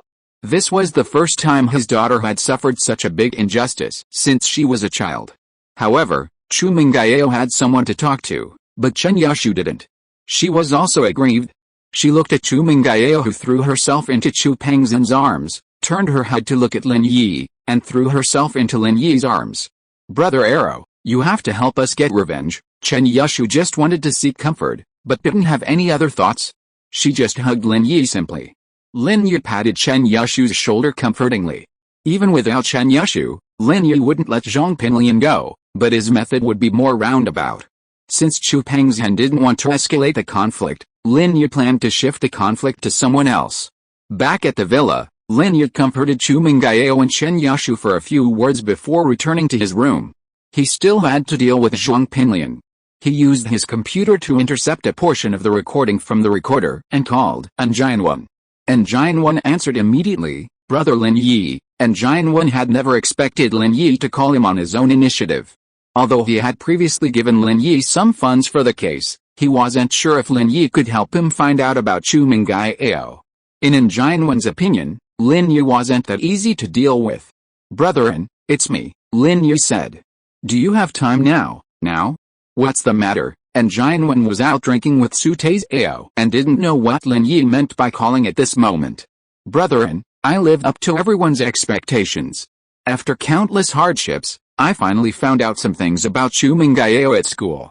It's about her suitor," Lin Yi said. "Oh? About Chu Mengyao? I have time. Where are you? I'll pick you up right now and we'll have a meeting." When Xuanyuan heard it was about Chu Mengyao, he immediately became interested. Not to mention that he didn't have anything to do right now. Even if he did, he would have turned it down. "I'm at Chu Mengyao's villa. Come over." "I'll be there," Lin Yi said. "Okay, I'll be there in 10 minutes, Xuanyuan said immediately. When Lin Yi left the room again, Chu Mengyao and Chen Yashu had returned to normal. They were eating heartily in the restaurant, looking starving. "I'll go out and help you get revenge," Lin Yi smiled. The two girls looked very cute now. Okay, Chen Yashu, her mouth full of food, excitedly pumped her fist at Lin Yi's words. Chu Mengyao didn't say anything, just glanced at Lin Yi and said, "Be careful." Lin Yi was a little uncomfortable with the tenderness of the young lady. He was stunned for a moment before nodding. Although Chu Pengzhan didn't know what Lin Yi was going to do, he was relieved because Lin Yi had promised him that he would not implicate Pengzhan Group. "Where are you going? Let Uncle Fu take you there?" Chu Pengzhan asked. "No, someone will pick you up," Lin Yi smiled. Lin Yi's words surprised everyone in the hall. "Someone is coming to pick up Lin Yi?" Lin Yi smiled and left the villa. Xuanyuan's car had arrived. Seeing Lin Yi, Xuanyuan immediately got out of the car and said enthusiastically, "Brother Lin Yi, get in the car, get in the car." "Oh," Lin Yi sneered in his heart, but nodded normally on the surface and said, "This private detective job is not easy. I took a big risk this time." Chapter 565 Revenge is coming. "Of course I know how hard you've worked, Brother Lin Yi. Don't worry, I won't let you do it in vain. First, tell me what happened," Xuanyuan asked eagerly as he got into the car. "Brethren, listen to this recording first." Lin Yi handed the recorder to Xuanyuan. Xuanyuan quickly took the recorder, pressed play, and listened carefully. But after just a few words, his face turned ugly, and he burst into a rage in front of Lin Yi. "Damn it, who is this little bastard? He dared to cheat on me, I'll kill him, haha." "Brethren, don't worry, I've rescued Joiao. He didn't succeed, he was just trying to blackmail Uncle Chu," Lin Yi told Xuanyuan his initial analysis. He had to reassure Xuanyuan, otherwise, Xuanyuan would think Chu Mengyao was second-hand and give up on her. This would give him confidence, allowing him to focus on dealing with Chu Mengyao's rival. "Brother Lin Yi, you are so timely. I can't thank you enough for your kindness. This time, I am so grateful to you. Otherwise, the consequences would be disastrous. Don't worry, I won't treat you unfairly." Xuanyuan patted Lin Yi's shoulder excitedly and said. At this moment, he was sure that after Lin Yi accepted his reward last time, he had no grudges against him and was sincerely helping him. It's no wonder Xuanyuan would think so. After all, Lin Yi was just Chu Mengyao's bodyguard, and he also had a girlfriend. There was no conflict of interest between him and him. He also gave Lin Yi a large sum of money. How could Lin Yi not help him wholeheartedly? "Hey, but brethren, Chu Mengyao's love rival really needs to be taught a lesson as soon as possible. I can't guarantee that I will be so lucky next time," Lin Yi reminded. "If you don't tell me this, I'm going to kill him. He dared to attack Joiao, he must be tired of living." Xuanyuan sneered, "What's his name? Tell me, I'll kill him tomorrow." "This man is called Zhong Pinliang. I have his photo here. I'll send it to you via my phone," Lin Yi said, and sent the photo of Zhong Pinliang that he had prepared long ago to Xuanyuan via Bluetooth. "Brother Lin Yi, I originally wanted to treat you to a meal, but after something like this happened, you should have protected Joi Aylmore in the villa, and Jianwen said, I also have to prepare to teach Zhong Pinliang a lesson, so I'm going back today. I will definitely treat you another day, no need for dinner, just take a look at the activity funds, Lin Yi said with a slight smile, looking at Jianwen. No problem, and Jianwen was much more straightforward this time than last time. After all, this time Lin Yi really helped him do something, and the money was really not wasted. So Jianwen said very straightforwardly, I will transfer another 1 million to you tomorrow. Oh, then thank you, brother. And Lin Yi smiled and did not refuse. Although 1 million was nothing to him, he would take as much as he could get from Jianwen. Who would think that the money was too much? Chu Pengzhan stayed overnight in the villa for the first time, and the next day, Chu Mengyao and Shen Yashu prepared to have a good rest at home and did not go to school. In fact, Lin Yi also planned to let Jianwen deal with Zhong Pinliang before letting them show up. Zhong Pinliang came to the school by himself in a taxi as usual. Although he appeared calm on the surface, he was a little anxious in his heart. Why didn't Chu Pengzhan give him any news in 2 days? Did he agree or not? He should at least say something, right?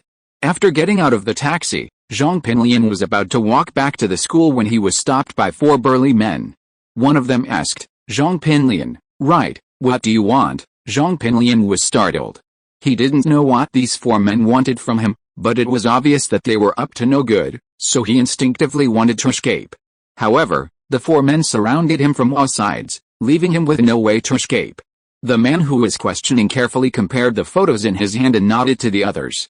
Without saying a word, these people held Zhong Pinliang down and took him into a van not far away. And Jianwen, sitting in the passenger seat of a van, watched Zhong Pinliang being arrested before he lashed out viciously. He dared to go after Chu Mengyao. He's a fool. I'll take your kidneys out, and see if you can still be so arrogant. Behind a garbage disposal station in the western suburbs of Songshan City, Zhong Pinliang was pushed into a basement by 4 burly men. The basement was filled with a smell of disinfectant, making Zhong Pinliang sneeze. Who are you? What are you doing arresting me? Do you know who my father is? It's Zhong Fabei. If you have any sense, let me go, or you'll be in trouble, Zhong Pinliang yelled in a timid voice. Damn it. What are you yelling about? You want to die, don't you? A tattooed man walked over and slapped Zhong Pinliang in the face. You dare to yell in here? I think you're twisted, you. Zhong Pinliang was shocked and angry, but he didn't dare to offend the tattooed man too much. The guy looked like a gangster. Although his father was also a gangster, he was now in a desperate situation and being bullied by dogs.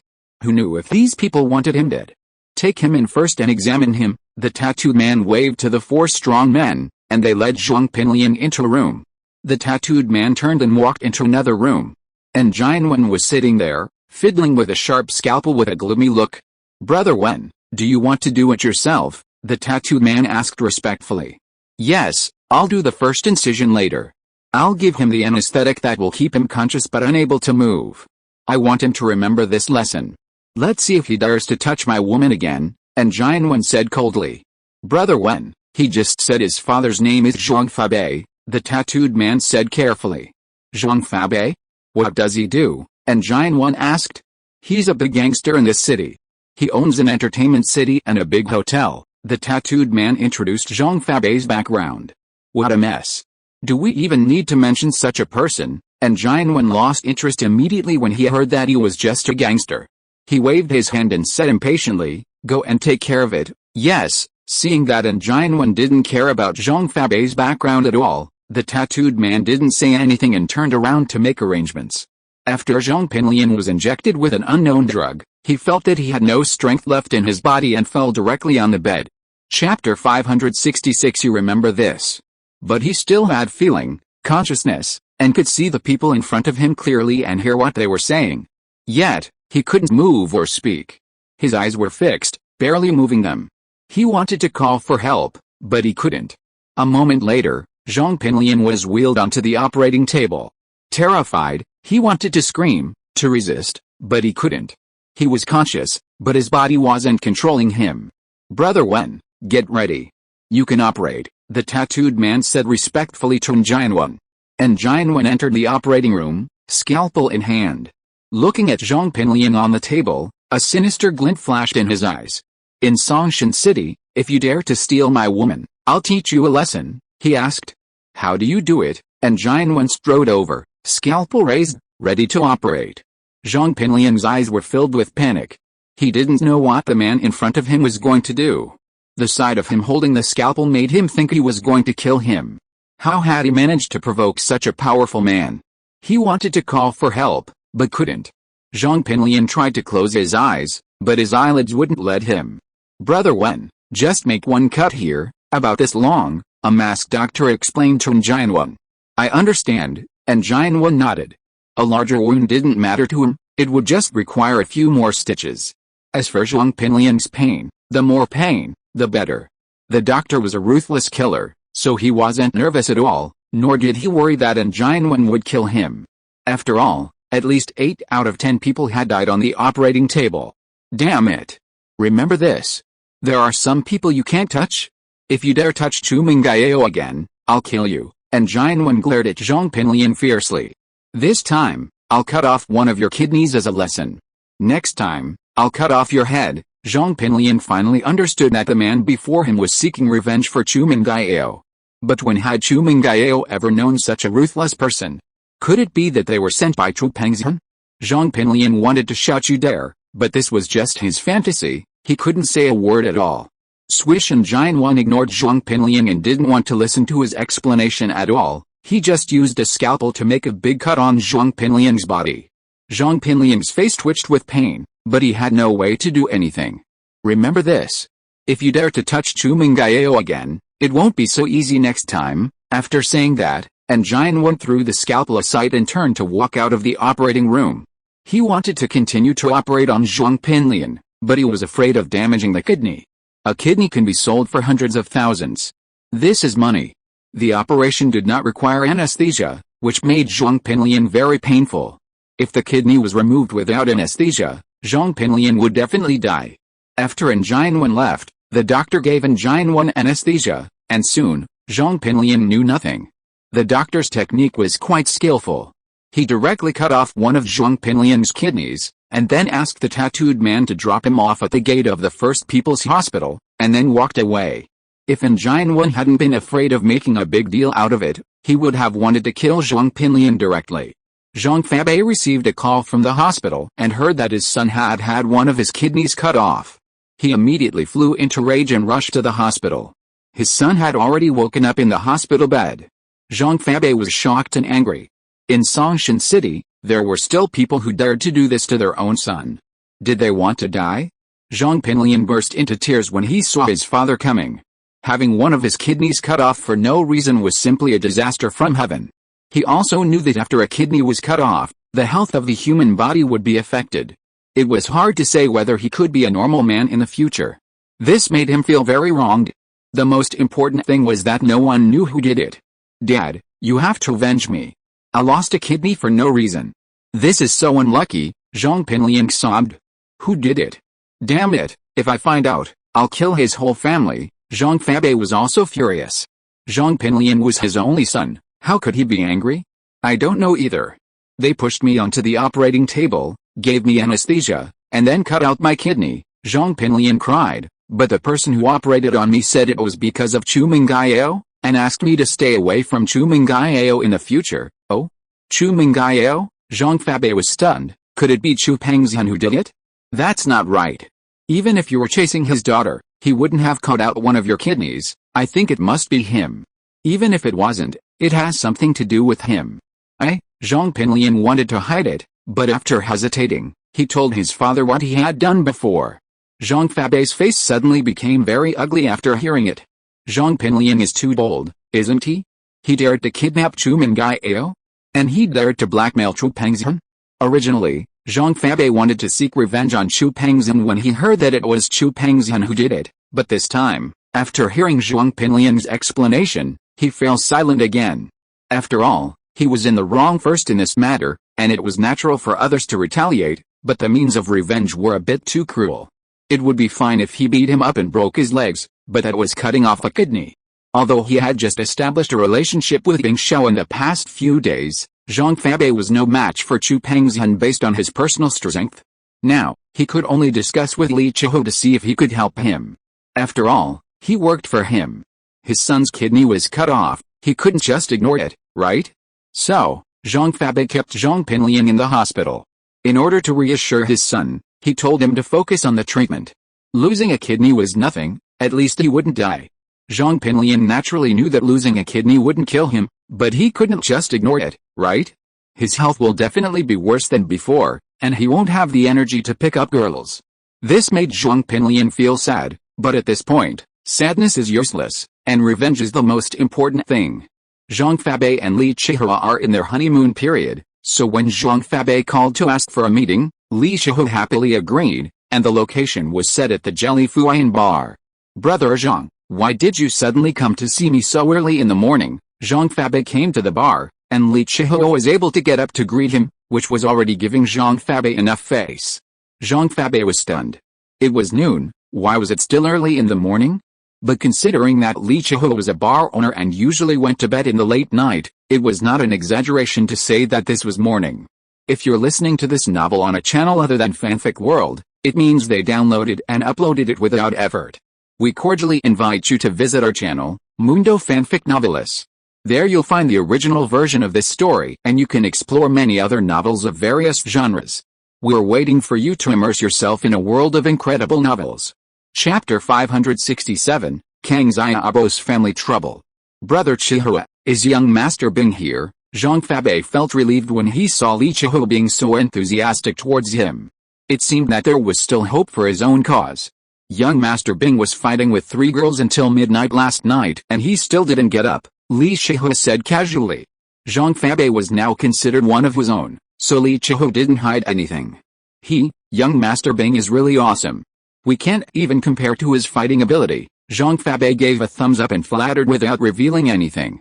That's right, young Master Bing is a very capable person, Li Chihua smiled faintly. Brother Zhang, do you have something to ask young Master Bing? I won't bother young Master Bing with my own affairs. I have Brother Chihua to take care of it for me, Zhang Fabei flattered him. What's the matter? Tell me. Li Chihua did not get carried away by Zhang Fabei's flattery, but asked directly. Brother Chihua, this time, Chu Pengzhan has really bullied me. You have to take charge. Zhang Fabei sat down across from Li Chihua and said sternly, after all, I'm now considered Bing Xiao's man. As the saying goes, you have to look at the owner before you beat the dog. He's really gone too far. Oh? What happened to Chu Pengzhan? Li Chihua asked calmly. My son Zhong Pinliang was just pursuing his daughter Chu Mengyao, but he was captured and had a kidney removed. Chu Pengzhan's actions are too ruthless, aren't they? He doesn't even take Brother Chihua and Bing Xiao seriously, Zhang Fabei said indignantly.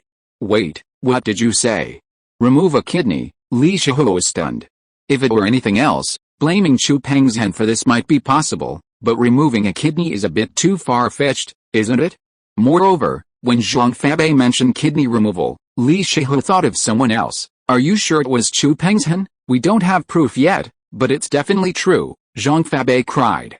My son told me the man who removed his kidney warned him to stay away from Chu Pengzhan or else he'd kill him. It was definitely Chu Pengzhan who did it, is that so? Li Chihua nodded. Okay, then. You go back. I'll discuss this with Master Bing after he wakes up and see what we can do. Li Chihua was a smooth talker and naturally wouldn't make any direct promises to Zhang Fabei, even though Zhang Fabei was now considered one of their own. Brother Chihua, you can't just ignore it. This time, Chu Pengzhan has gone too far. Zhang Fabei was anxious when he saw Li Chihua's lukewarm attitude and his reluctance to intervene. If Li Chihua didn't intervene, he would definitely be no match for Chu Pengzhan in a head-on confrontation.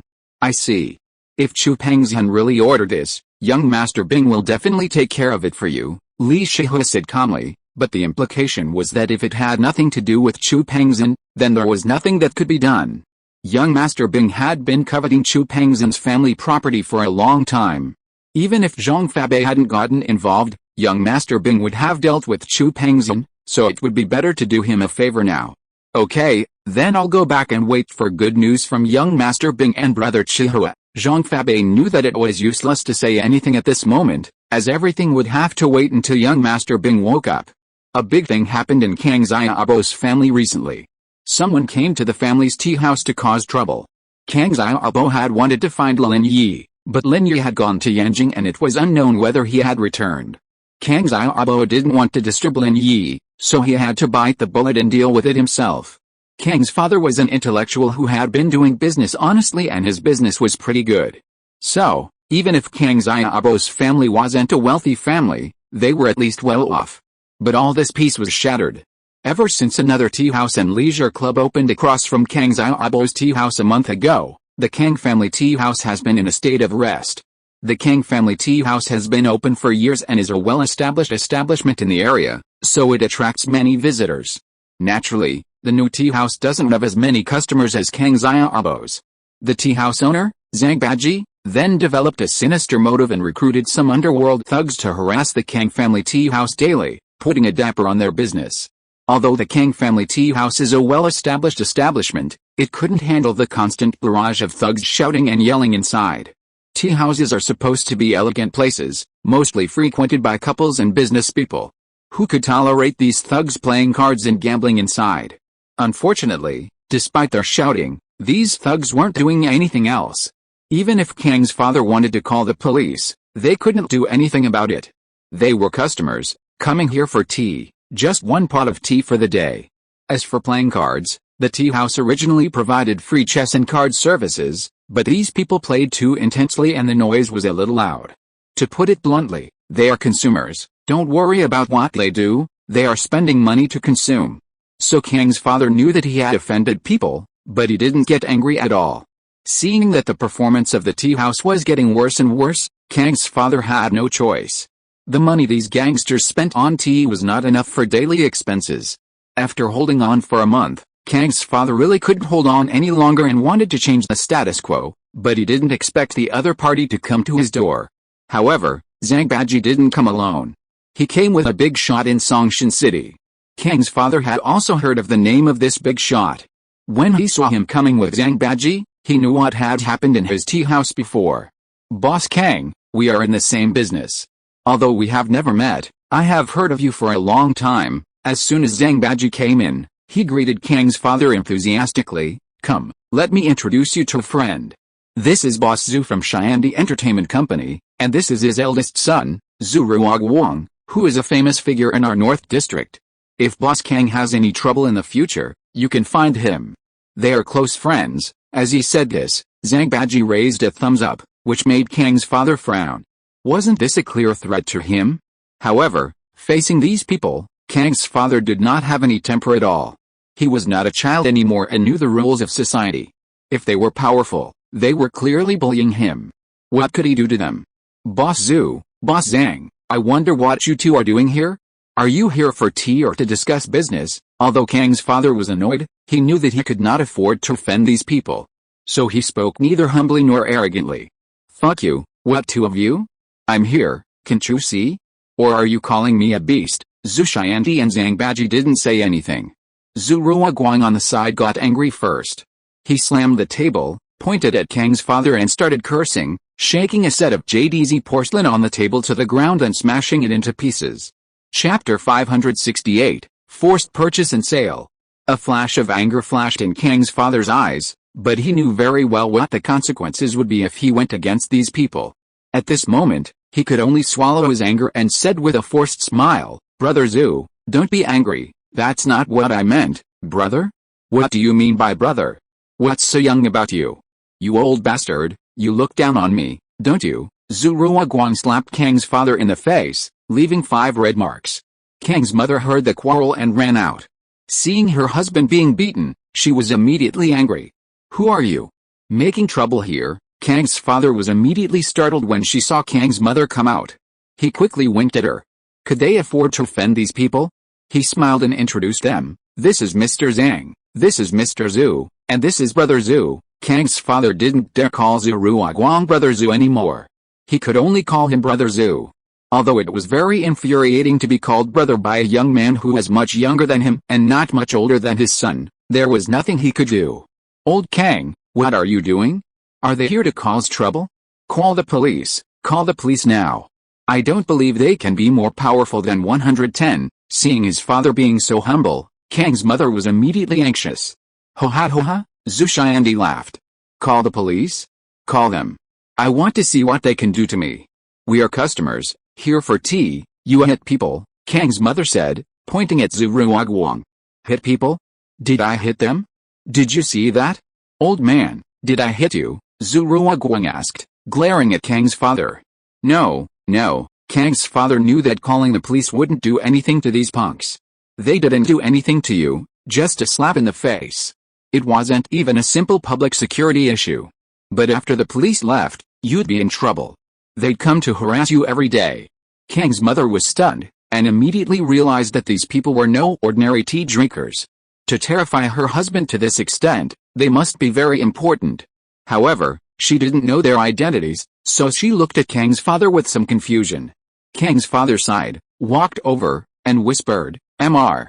Zhang is Zhang Baji, the owner of the Baji tea house across the street. Mr. Zhu is Zhu Xiandi, the boss of Xiandi Entertainment, and that yellow-haired guy is Zhu Ruoguang, the North District's thug leader. We can't afford to mess with him. What? It's them. Kang's mother was shocked. She knew all about Zhang Baji's tricks, but she hadn't expected his backers to be so powerful. Zhang Baji, Zhu Xiandi, and Zhu Ruoguang also noticed Kang's mother's expression and knew that Kang's father had revealed their identities. Zhang Baji said proudly, Boss Kang, I heard your tea house is failing and you're planning to sell it. I'm interested in taking it over. Let's talk. Sell it. Kang's father was stunned. Then, seeing Zhang Baji's expression, he knew what he was up to. Wasn't this a real-life forced sale? Although he felt bad, he knew that if he continued running the tea house like this, it would soon be a loss, so it would be better to sell it off and save himself the trouble. So he nodded, that's what I mean. I wonder how much you want to take over, Mr. Zhang. Well, I don't know how much it is either. Brother Zhu, can you help me estimate the price? Zhang Baji looked at Zhu Xiandi pretending to be ignorant.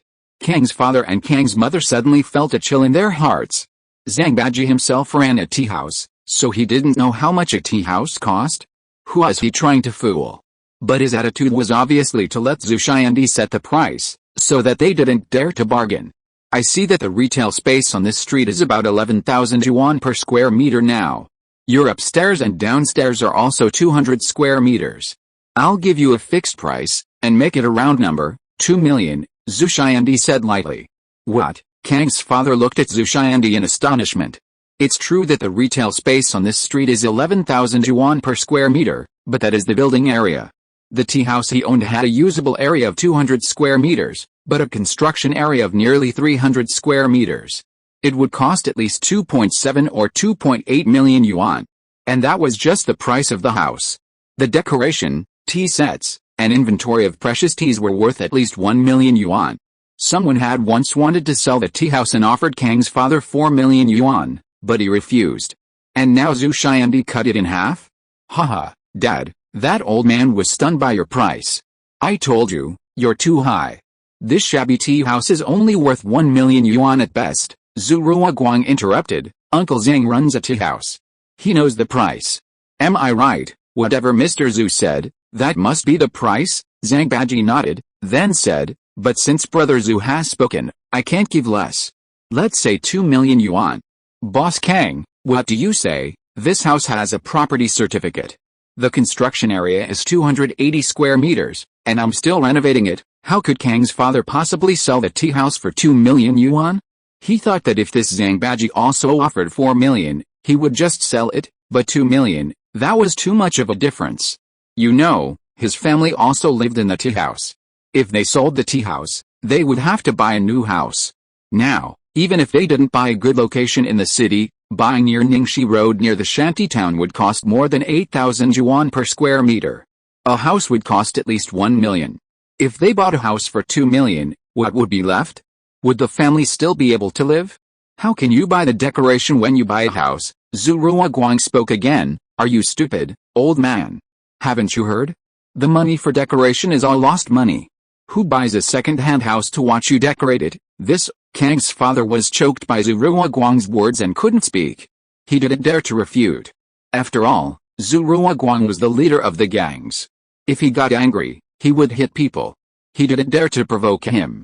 I think it's settled on this. Since you said it's 280 square meters, then it's 280. I'll give you 2.8 million, Zhang Baji's mental price was actually 4 million, but he had asked someone to ask Kang's father before, and he wouldn't sell it for 4 million. Well, since you don't want to sell it, then I can only find a way to make you sell it. Now Zhang Baji naturally couldn't give Kang's father a price of 4 million, because he had already given Zhu Xiandi 500,000 to settle this matter, and Zhu Xiandi also promised to give him the tea house within 3 million. Mr.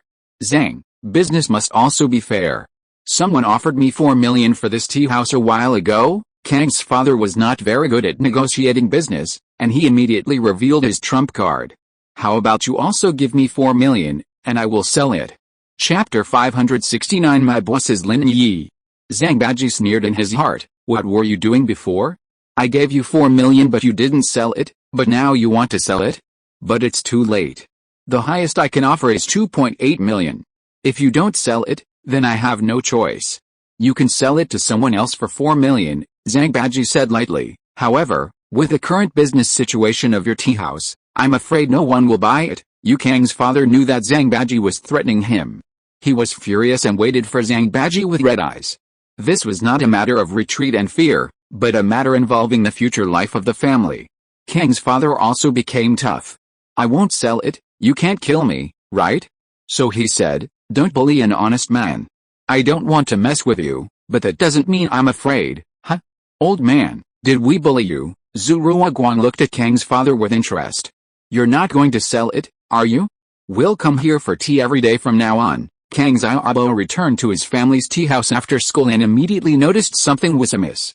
When he heard that the man in front of him was forcing his father to sell the tea house, he became annoyed. What were these people doing? Don't bully my dad. Kang Xiaobo ran over and stood in front of Kang's father, glaring at Zhu Ruoguang, Zhu Xiandi, and Zhang Baji. Why does this man look familiar? Kang Xiaobo was slightly stunned. Zhu Ruoguang and Zhu Xiandi also found Kang Xiaobo familiar, but they couldn't remember where they had seen him before. Kid, where are you from? You have nothing to do here. Go back to your room and do your homework, Zhu Ruoguang said teasingly, not taking Kang Xiaobo, who was carrying his school bag, seriously. Kang Xiaobo had wanted to find Lin Yi, but since Lin Yi was out, he had to step forward on his own. He couldn't just stand by and watch these people bully his father, could he? Kang Xiaobo had been with Lin Yi recently, and he wasn't as timid as before. He felt like a responsible man, so he raised his head and said, I follow Boss Lin. Where are you from? Kang Xiaobo knew Lin Yi was powerful, but that was only within the school, so he wasn't sure if he could scare these people off. Xiaobo, stop messing around. Go back to your room and read. Seeing his son coming home from school and confronting these people, Kang's father was immediately terrified, fearing that his young and impulsive son would cause trouble. Boss Lin? Which Boss Lin? Zhu Ruoguang was stunned. He had only been trying to tease Kang Xiaobo, but he had no idea Kang Xiaobo would actually bring up some Boss Lin. But after thinking it over, he realized that among the more powerful gangsters in Songshan City, there wasn't any Boss Lin. Lin Yi, Boss Lin, Kang Xiaobo said brazenly, adding, he just arrived in Songshan recently and is quite powerful. I advise you not to mess with my boss.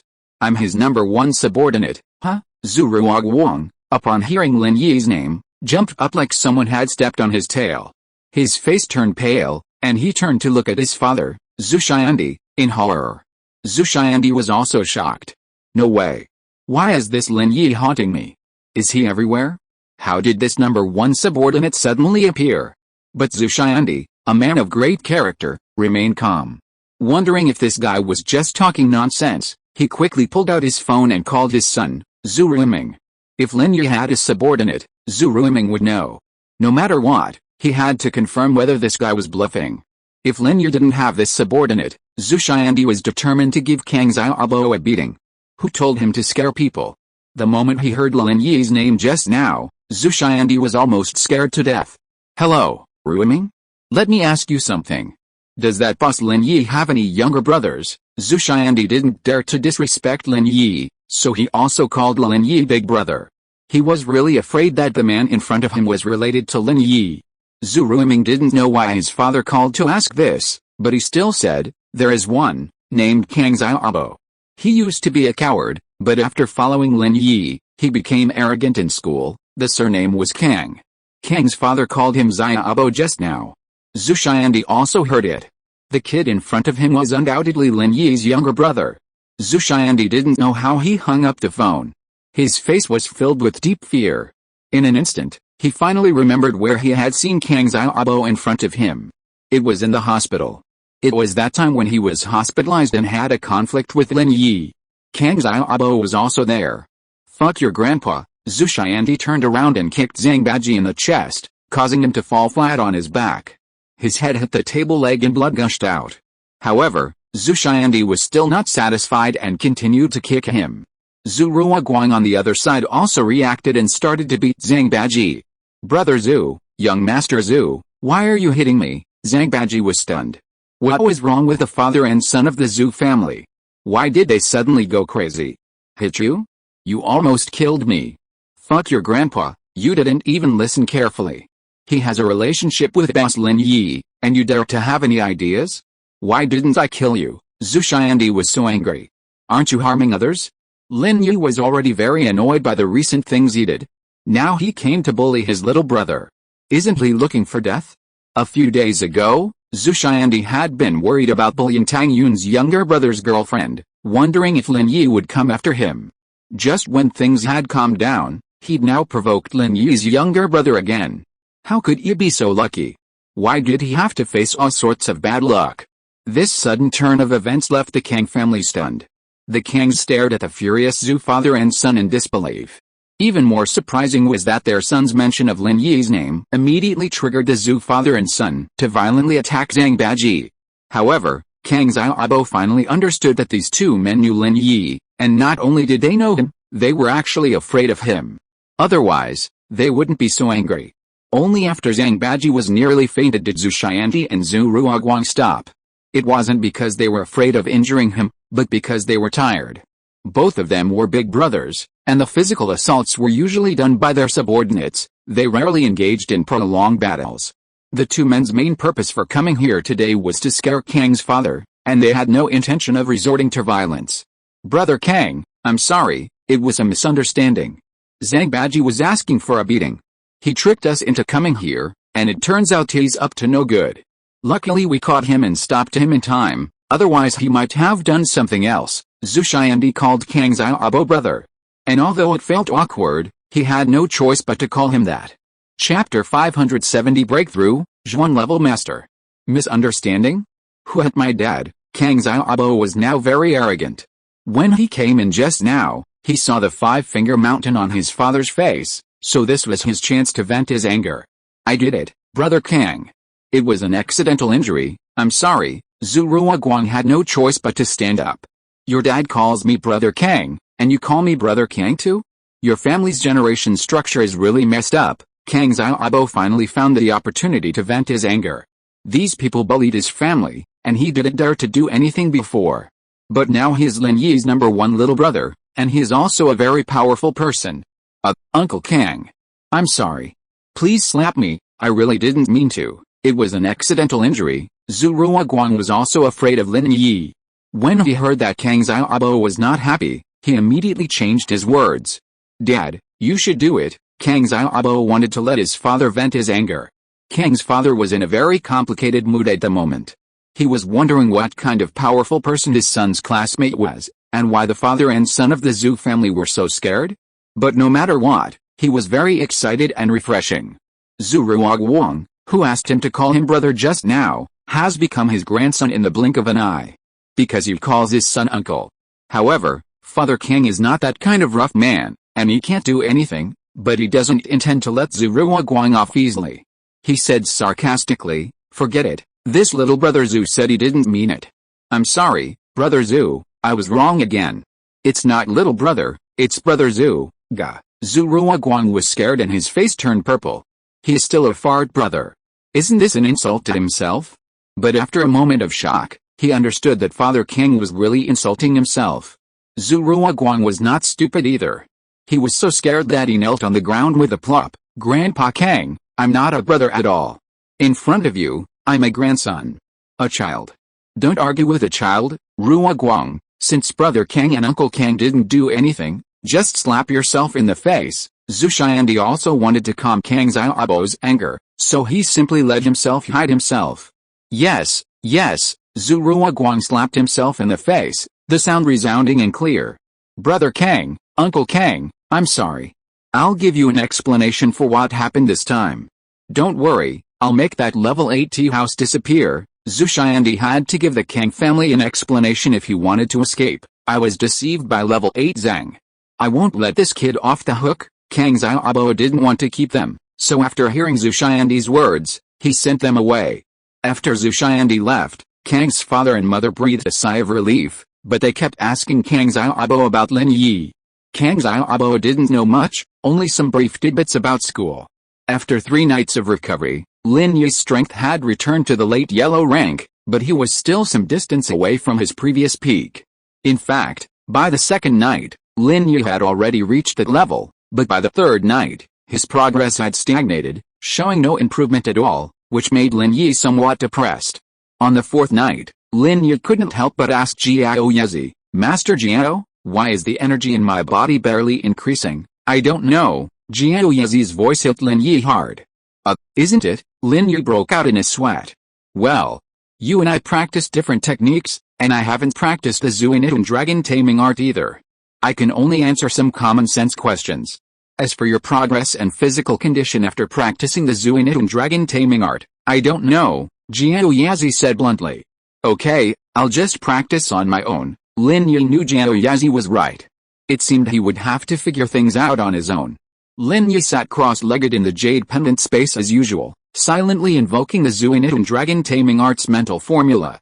The energy elements around him immediately mobilized, and as if responding to Lin Yi's Xuanyuan dragon taming art, they poured into his body at an incredible rate. Lin Yi could feel the energy being absorbed, and the instantaneous, refreshing sensation of energy entering his body, but the total energy in his body didn't increase. This was what was causing Lin Yi frustration and confusion. If, like before, the energy had reached a certain point of saturation and stopped increasing, it would have been fine. After saturation, energy wouldn't be absorbed anymore. But this time, the situation was different. Although Lin Yi felt the energy within his body had stopped increasing, the energy from outside his body continued to flow in frantically. Fortunately, the jade pendant contained sufficient energy elements and was free of charge, otherwise Lin Yi would have been heartbroken. This lack of increased light absorption was truly depressing. It was like a skinny person who eats all kinds of delicacies every day but simply doesn't gain weight. However, regardless of frustration, since Jiao Yezi didn't know, Lin Yi could only grope and continue practicing. After all, he didn't know where the energy was going, and with nothing else to do, he just thought of it as a way to pass the time. Time passed, and the sky began to brighten. Another night was almost over. Lin Yi continued to absorb energy frantically within the jade pendant. Just as Lin Yi was about to stop practicing and return to reality, he suddenly realized that the energy elements around him were still pouring into his body at the same rate as before. Lin Yi was startled, but suddenly remembered the first time he entered the jade pendant's space. This had happened once before, when the Xuanyuan Yulong Jue broke through the first level and advanced to the second. Could it be that he was about to break through this time as well? Thinking of this, Lin Yi was both surprised and delighted, and his heart felt much more at ease. After all, practice makes perfect. Lin Yi knew this was definitely a sign of a breakthrough. Boom! Lin Yi's body finally couldn't withstand the overwhelming energy, as if it had exploded. However, Lin Yi didn't fear. An unprecedented surge of energy surged through him. It was a mysterious feeling, one he had never experienced before. In an instant, Lin Yi felt not only the unprecedented abundance of energy in his body, but also his agility. As for how much more agility, Lin Yi had no idea, as it was all based on intuition, not practice. So you're about to break through, early Zhuan level. Not bad, Jiao Yezi's voice rang out. Your human constitution determines not only the level of your technique, but also your own level. I had overlooked this, you humans? Elder Jiao, aren't you a human? Lin Yi was stunned. Do I look like a human to you? Jiao Yezi looked at Lin Yi jokingly. Chapter 571 Encountering an Old Taoist. Not really. You seem to be a soul-like existence. Lin Yi really didn't know what form of existence Jiao Yezi was. Theoretically, he was no longer a human. Congratulations, you got it right. Jiao Yezi nodded. I'm a ghost. Are you scared? Lin Yi was speechless. It was unknown how long it took to break through this time, but Lin Yi suddenly heard footsteps outside the room. Lin Yi was startled and quickly returned to reality from the jade pendant space. He looked at the alarm clock on the bedside, and it was already 6:30. He had gotten up at this time every day, but today he was delayed for a while because of the breakthrough. Lin Yi put on his clothes and pushed open the door, but saw Chu Mengyao and Chen Yashu whispering in the kitchen and dining room. Why didn't Brother Arrow prepare breakfast today? Chen Yashu rubbed her belly with one hand while searching the dining table with the other. Did he make it and hide it? Okay, Zia Oshu, Lin Yi hasn't gotten up yet. He rushed back to save us, and he's been exhausted these past 2 days. Let him sleep a little longer. We'll go to the school for breakfast, Chu Mengyao said, shaking her head. Oh, Sister Yao, you're worried about Brother Arrow. Chen Yashu was slightly startled, then looked at Chu Mengyao in surprise. Chu Mengyao blushed and coughed. Why should I be worried? He's our savior. We should always treat him well. Oh, okay, Chen Yashu nodded. But the breakfast at school isn't good. We should ask Uncle Chu to get a new cafeteria manager. That manager seems to be a relative of mine. I guess he can't be replaced, Chu Mengyao said.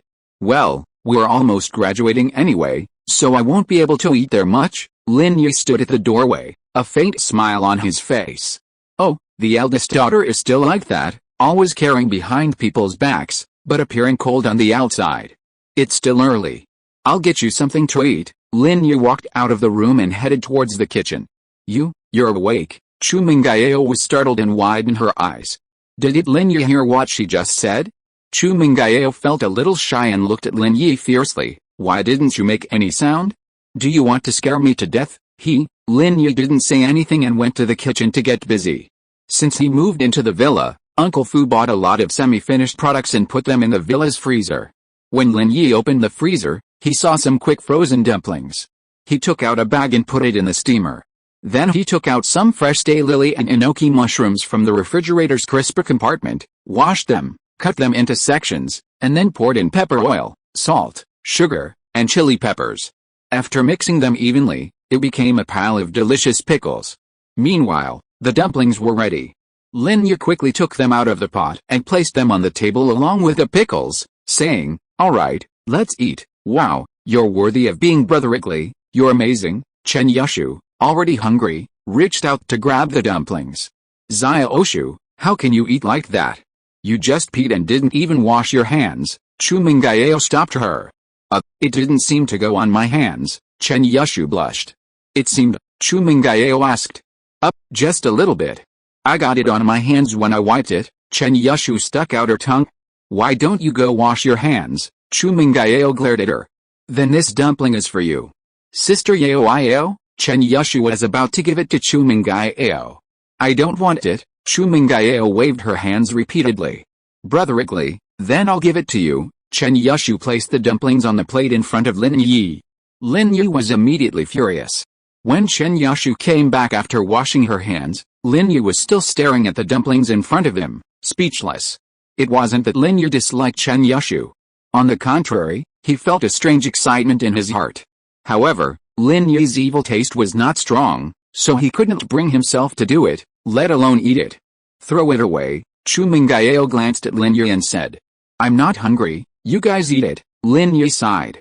Living with Chen Yashu, one has to be brave enough to exercise oneself. Chen Yashu seemed to have just realized that something was wrong with Lin Yi. She looked at Lin Yi, then at the bun in front of Lin Yi, and suddenly laughed out loud. Haha, Wrigley brother, I took the bun with my left hand just now, and I used my right hand to go to the toilet. As she said that, Chen Yashu took the bun in front of Lin Yi back, took a big bite, and ate it very deliciously. Lin Yi and Chu Mengyao looked at each other, and they both saw the deep helplessness in each other's eyes.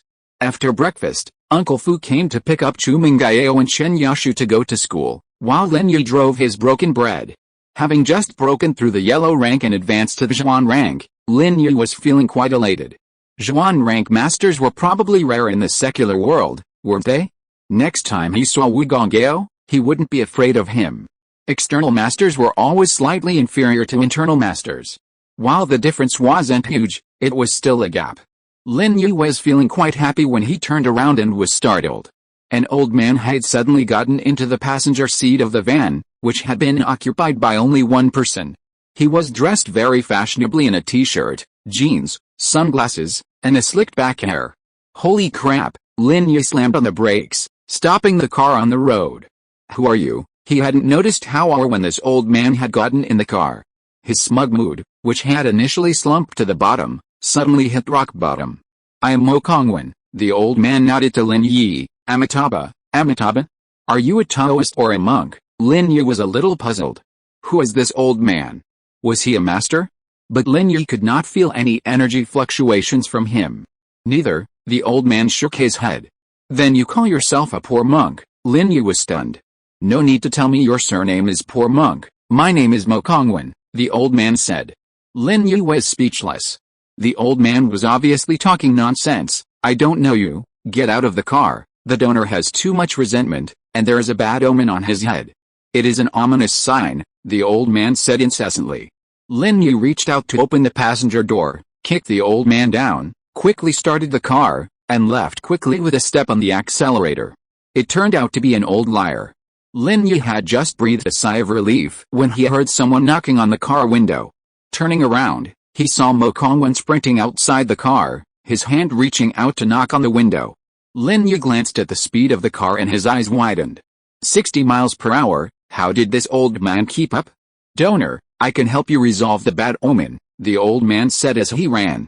Chapter 572 Didn't come to school.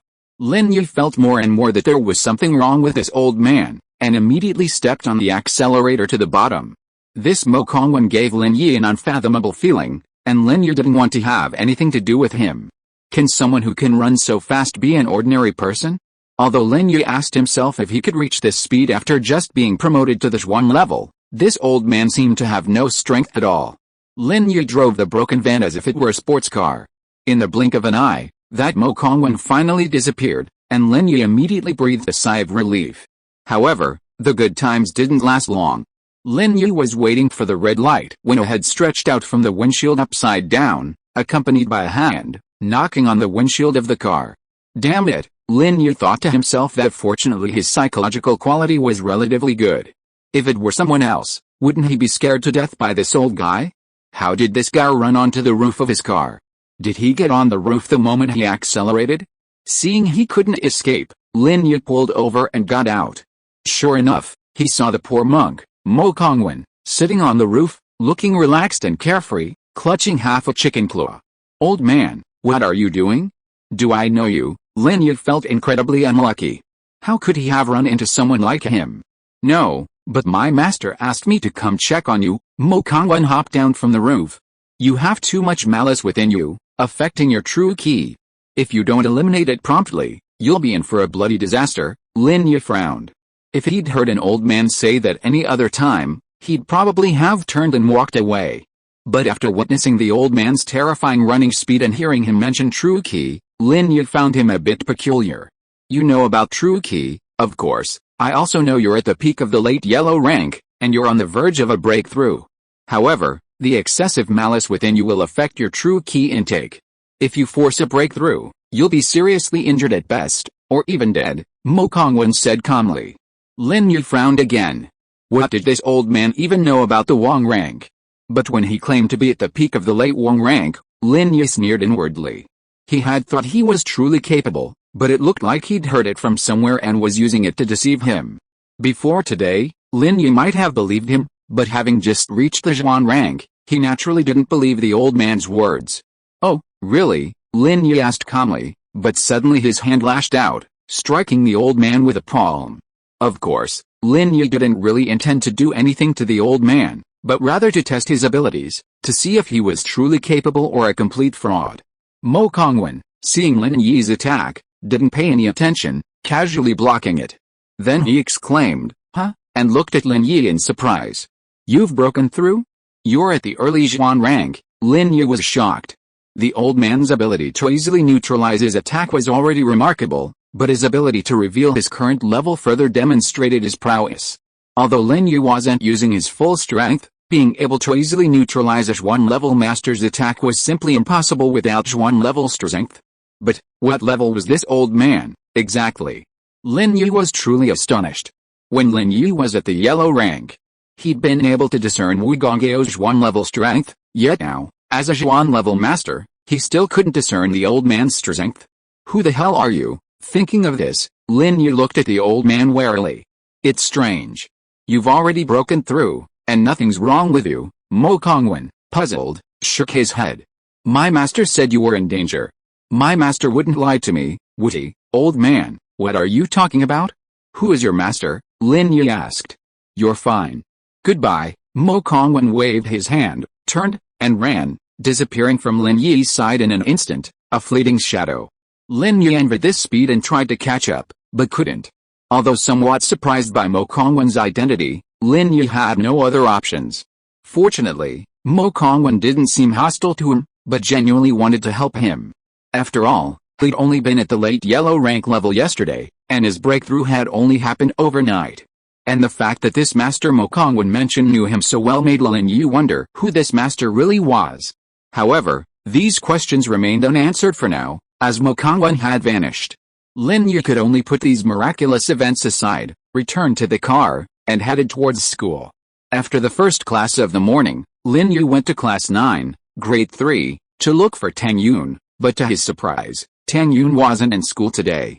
Lin Yi called Tang Yun's phone again, but it was still off. He wanted to ask Liu Xinwen, but she wasn't in school either. Lin Yi was now puzzled. Did they have a meeting? Why had neither of them shown up? But no matter what, Lin Yi couldn't find either of them, so he had no choice but to return to the classroom. Kang Xiaobo was eager to tell Lin Yi about what happened yesterday, but Lin Yi left as soon as class was over.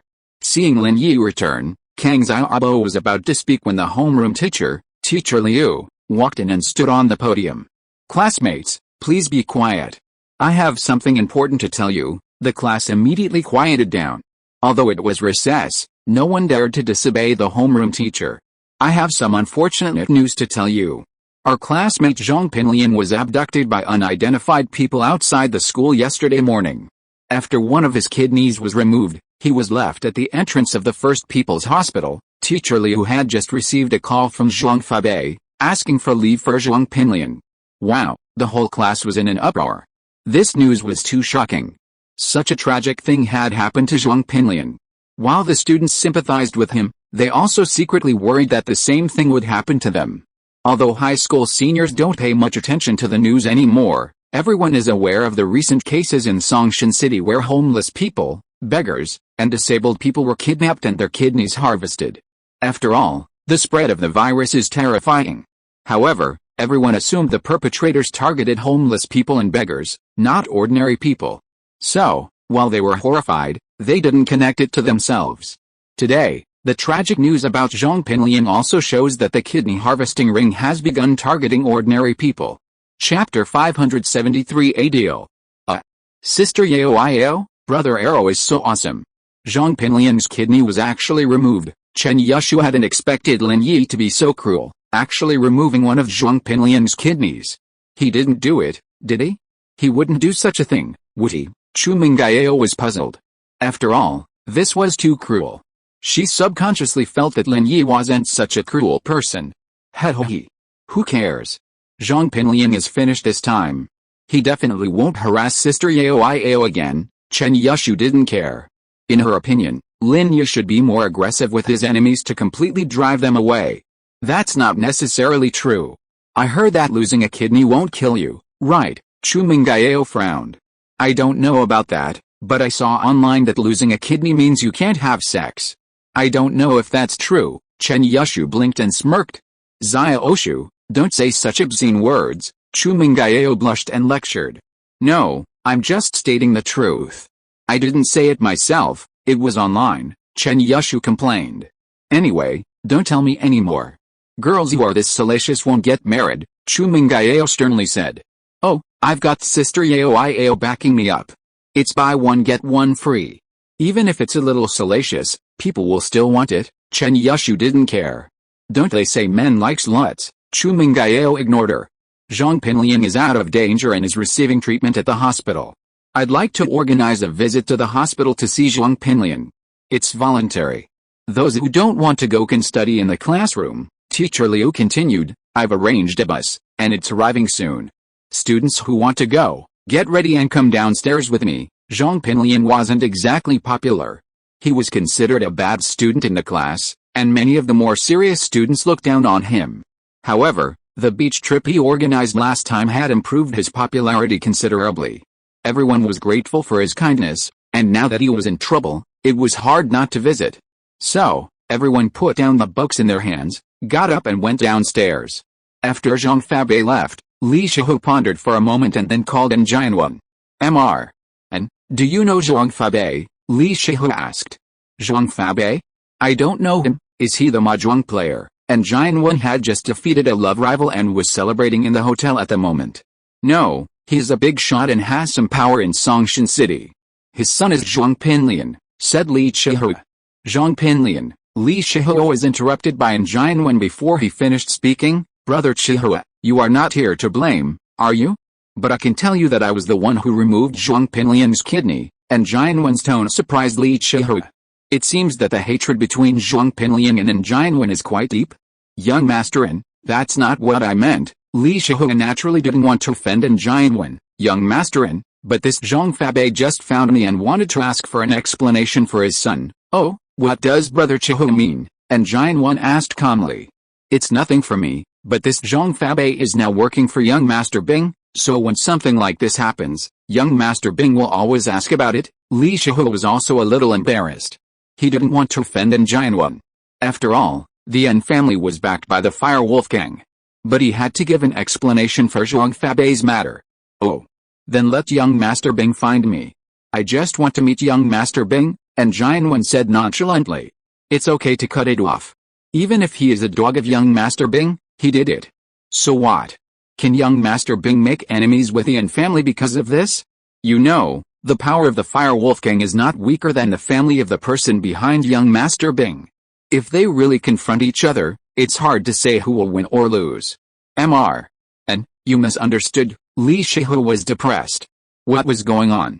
He didn't know how Zhong Pinliang had offended Jianwen, but he had to act as a peacemaker. But it was difficult to mediate. He and Jianwen cooperated very well, and there was no need to ruin their relationship because of Zhong Pinliang. He could only say, Mr. And, what kind of hatred is there between you and Zhong Pinliang? Why do you have to do this? I'm not afraid to tell you this, and Jianwen had no intention of hiding it, and told Li Shihu the recording he heard from Lin Yi. He kidnapped my childhood sweetheart. Can I let him go? That's right, Zhong Pinliang has gone too far. Li Shihu sighed. If it was really as Jianwen said, then it would not be an exaggeration for him to teach Zhong Pinliang a lesson, but now that the conflict had arisen, it would be difficult to reconcile. We have to give Zhang Fabei an explanation. I think it's better to hand over Lin Yi. This guy is obviously provoking you and using you to get rid of Zhong Pinliang. He is Chu Mengyao's bodyguard, and naturally he will not allow Zhong Pinliang, this bomb, to be around Chu Mengyao. I know this, but Lin Yi is my informant. It's not good to hand him over like this, and Jianwen said lightly. I'll give up another 10% of our business, and you give Zhang Fabei an explanation. Li Shihu gritted her teeth. Zhang Fabei was really useful right now, and she couldn't ignore him for the time being, so Li Shihu had no choice but to resort to this last resort. Deal, have Zhang Fabei call me, and Jianwen chuckled inwardly. What did Lin Yi's life or death have to do with him? He was just trying to manipulate Li Shihu. After knowing that Lin Yi was just a bodyguard, and Jianwen no longer took Lin Yi seriously, he just wanted to use him to get some information about Chu Mengyao. Not long after, Zhang Fabei called and asked directly, Young Master, I wonder how my son offended you? Why did you do such a cruel thing? It seemed that Li Shihu didn't say much, just told Zhang Fabei that it was Jianwen who did it, and let him ask the specific reason himself. And Zhang Fabei had naturally heard of the name of Jianwen, who was once one of the 4 young masters of Songshan and is now the boss of the Yen family in Songshan city, with the Fire Wolf Gang standing behind him. So Zhang Fabei didn't dare to yell, but suppressed his anger and asked Jianwen why he took action. And Jianwen had already reached a deal with Li Shihu, so he was naturally not impatient at this moment, but explained the reason why he took action against Zhong Pinliang. Who is Jianwen? One of the 4 young masters of Songshan. What a well-known figure? His reputation is much louder than that of Zhang Fabei. So, After Jianwen said this, Zhang Fabei really lost his temper. His son kidnapped someone's childhood sweetheart and said so many cruel words. Anyone would be angry, let alone the 4 young masters of Songshan? Please vote for recommendation. If you're listening to this novel on a channel other than Fanfic World, it means they downloaded and uploaded it without effort. We cordially invite you to visit our channel, Mundo Fanfic Novelis. There you'll find the original version of this story and you can explore many other novels of various genres. We're waiting for you to immerse yourself in a world of incredible novels. Chapter 574 How to Deal with Him. With this, Zhang Fabei was at his wit's end. He didn't dare to offend Jianwen, because he was a man on par with young Master Bing, and he had the support of the Fire Wolf Gang behind him. Who would dare to provoke him? Although Zhang Fabei dared to call himself one of the underworld bosses in Songshan City, compared with the Fire Wolf Gang, he was just a small-time thug. Lin Yi instigated me to do this. Lin Yi is Chu Mengyao's bodyguard, in the end, and Jianwen gave Li Chihua a face, pushed the responsibility onto Lin Yi, and asked Zhang Fabei to seek revenge on Lin Yi. Zhang Fabei now had a way out. He didn't dare to deal with Jianwen, but dealing with a small bodyguard was a piece of cake. Thinking of this, Zhang Fabei no longer bothered about Jianwen's actions, and said, "Young Master In, my son's behavior is indeed offensive, but can you, for the sake of young Master Bing and brother Chihua, return the kidney to my son?" "Return the kidney?" Jianwen sneered. How could that be possible? The kidney had already been shipped abroad to find a recipient. Is it still waiting to be returned to you? I'm sorry, Mr. Zhang. I was so angry at the time that I threw your son's kidney to the dogs.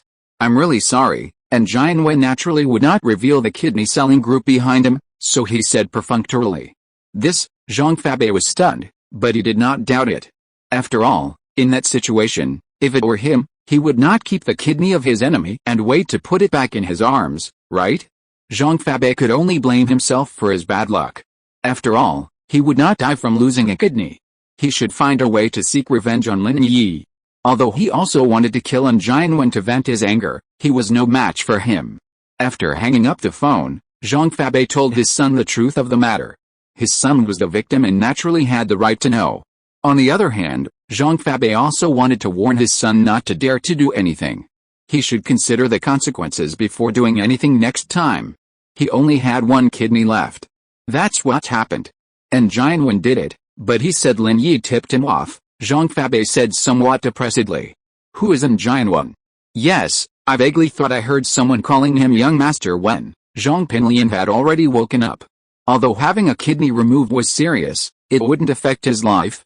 Jianwen was once one of the 4 young masters of Songshan, and Chen Yushu's brother, Chen Yushan, was the eldest of the 4 young masters of Songshan. Zhang Fabei sighed. Each of their power shouldn't be underestimated. It's not that I'm being self-deprecating, but compared to them, I'm far behind. This time, Chen Yushu's brother didn't bother you, otherwise, you might have lost your other kidney too. He had to scare his son, otherwise, there was no telling what trouble this kid might get into. Zhong Pinliang's face suddenly changed, and he felt a little scared. He remembered what happened to Wu Xiaokan. Chen Yushan broke both of Wu Xiaokan's legs. Son, we'll just have to endure this vengeance for now, Zhang Fabei said. We're no match for Jianwen. He's backed by the Fire Wolf Gang, and even Bing Xiao gives him face. We can only suffer in silence, Dad, I understand. I won't force it, but I'll remember this vengeance. Zhong Pinliang gritted his teeth, a glint of malice in his eyes. The day Napeo returns from his training will be the anniversary of Jianwen's death. Well, a little impatience can ruin a big plan. We must be patient, Zhang Fabei nodded. By the way, Dad, you just said Lin Yi tipped off? How did Lin Yi know Jianwen? Why did he tip off? Zhong Pinliang suddenly remembered what his father had said about Lin Yi. This guy is Chu Mengyao's bodyguard, Zhang Fabei said. He was the one who told Jianwen about Chu Mengyao? What? He's Chu Mengyao's bodyguard? Zhong Pinliang was stunned. How could Lin Yi be Chu Mengyao's bodyguard? The two of them had nothing to do with each other. What was going on?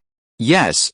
He was hired by Chu Pengzhan to secretly protect Chu Mengyao and Chen Yusu. Zhang Fabei nodded. Although every grievance has its perpetrator, this time, we can only point our spearheads at Chu Pengzhan and Lin Yi. We can't touch Chu Pengzhan for the time being, but Lin Yi can be killed as a warning to the monkeys. Fuck, Zhong Pinliang suddenly realized and almost jumped up from the hospital bed. I was wondering why there were photos of Lin Yi and Chen Yusu's mobile phone. It turns out that he is Chu Mengyao's bodyguard. Damn, I didn't even notice that at school. This guy always seemed to unintentionally destroy the good things between Chu Mengyao and me.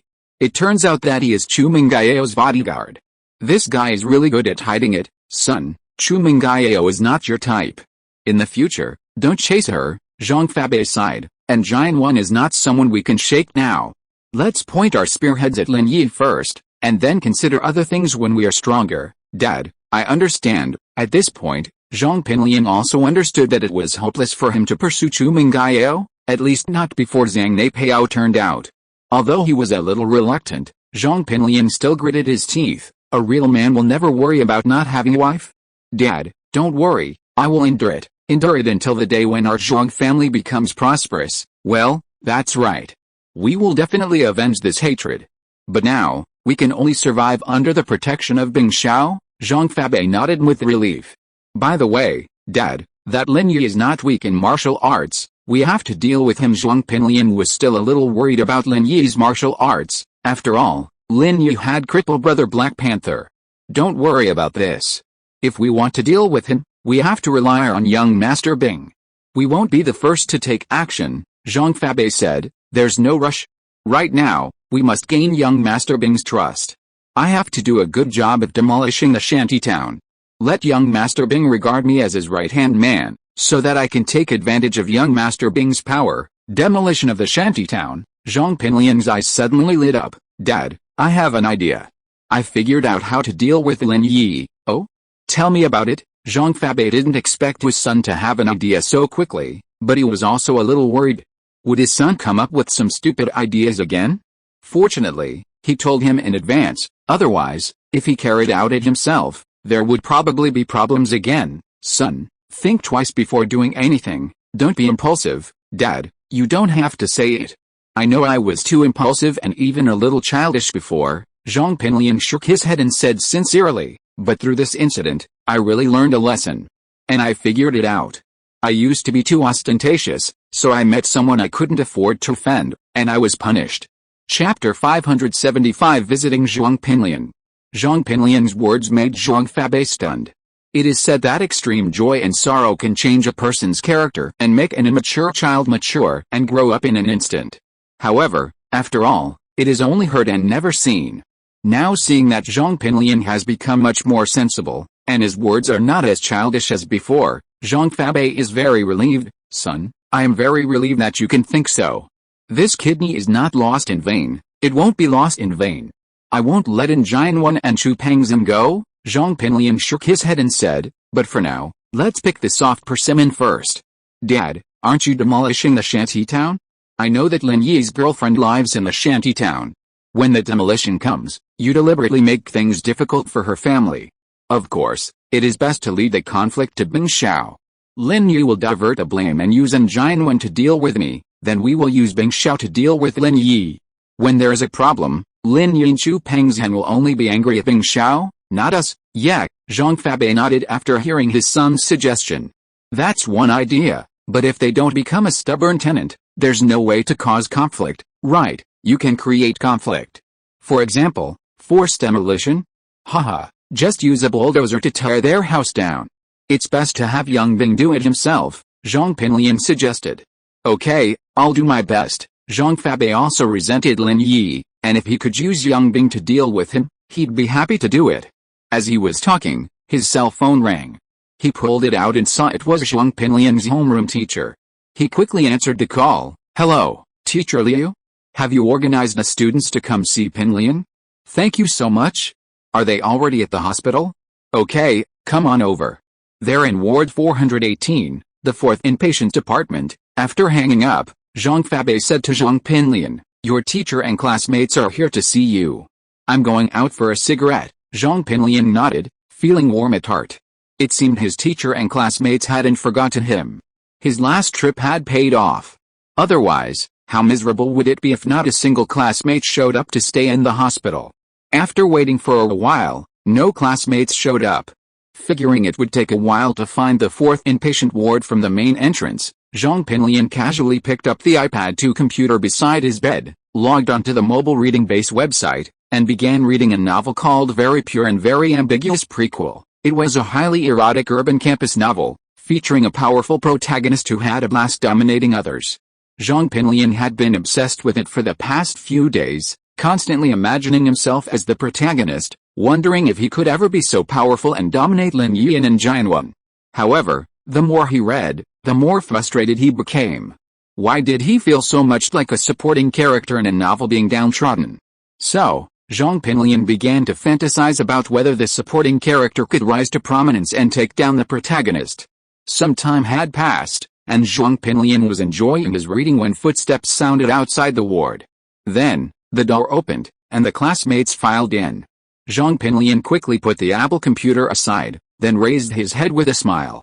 Although he saw Chen Yashu and Chu Mengyao walking in front of him at a glance, there was nothing wrong in his eyes. He had learned to hide himself, and Zhong Pinliang was not very surprised that Chu Mengyao and Chen Yashu were rescued safely. If the two had not been rescued, and Xuanyuan would not dare to act rashly. As for the rescue process, Zhong Pinliang didn't think about it, because it didn't mean anything at all. "Oh. Xiao Liangzi, I heard that you had a kidney removed," Chen Yashu exclaimed as soon as she entered the ward. Then after removing a kidney, "Am I no longer a man?" Zhong Pinliang was ashamed and angry after hearing what Chen Yashu said, but he didn't have a temper. After all, he was the one who kidnapped them first, and Chen Yashu was probably here to hurt him. But Chen Yashu's expression was very innocent, and people didn't think she was hurting anyone. "Ahem, Xia Oshu, don't talk nonsense. Of course he's a man, he just doesn't have a kidney." Chu Mengyao wanted to laugh, but for once she played dumb with Chen Yashu because she hated Zhong Pinliang too. "Oh, I see. Then he's not a complete man," Chen Yashu nodded, suddenly realizing. The exchange between Chen Yashu and Chu Mengyao drew laughter from the classmates. There was nothing they could do. Although they sympathized with Zhong Pinliang, Chen Yashu's words were just too funny. Not a complete man? That was a very ambiguous statement. Zhong Pinliang's face flushed, but he couldn't refute it. How could he? He was already missing a kidney, so he wasn't complete, was he? Chen Yashu wasn't wrong. "Wow. Xia Liangzi, isn't that an iPad 2? I was online the other day and saw a report about a guy selling his kidney to buy an iPad. Could that be you?" Chen Yashu looked at Zhong Pinliang in surprise. Zhong Pinliang's head was full of black lines, and he wanted to smash the iPad on the spot. "Your family is rich, okay? Is it necessary to sell your kidney? It was cut off by someone, okay?" Zhong Pinliang wanted to say, "How did I lose my kidney, don't you know? But you can't say this. If you say it, isn't it the same as admitting that you kidnapped Chu Mengyao and Chen Yashu? You can't admit this. Admitting it is another matter." Zhong Pinliang is not stupid, so he can only let Chen Yashu talk nonsense there. At this time, Teacher Liu came in, and Chen Yashu stopped talking nonsense. He stood aside with a smile, holding Chu Mengyao's hand, but his eyes were full of curiosity. "Xia Oshu, let's go. I feel uncomfortable when I see him." Chu Mengyao frowned, not wanting to be too close to Zhong Pinliang. "Well, let's go." Chen Yashu nodded. "I just want to see what a person who is missing a kidney looks like. He seems to be quite normal. It's nothing, right?" Chu Mengyao shook her head, and the two of them went out hand in hand, while Lin Yi didn't even move forward. He just followed Chu Mengyao and Chen Yashu. Most people didn't have any friendship with Zhong Pinliang. They just came to see him out of sympathy. Now that they were done, they were ready to go back to school. After all, the time in the third year of high school is very tight, and many people have to go back to study. Gao Xiaofu came with everyone trembling with fear.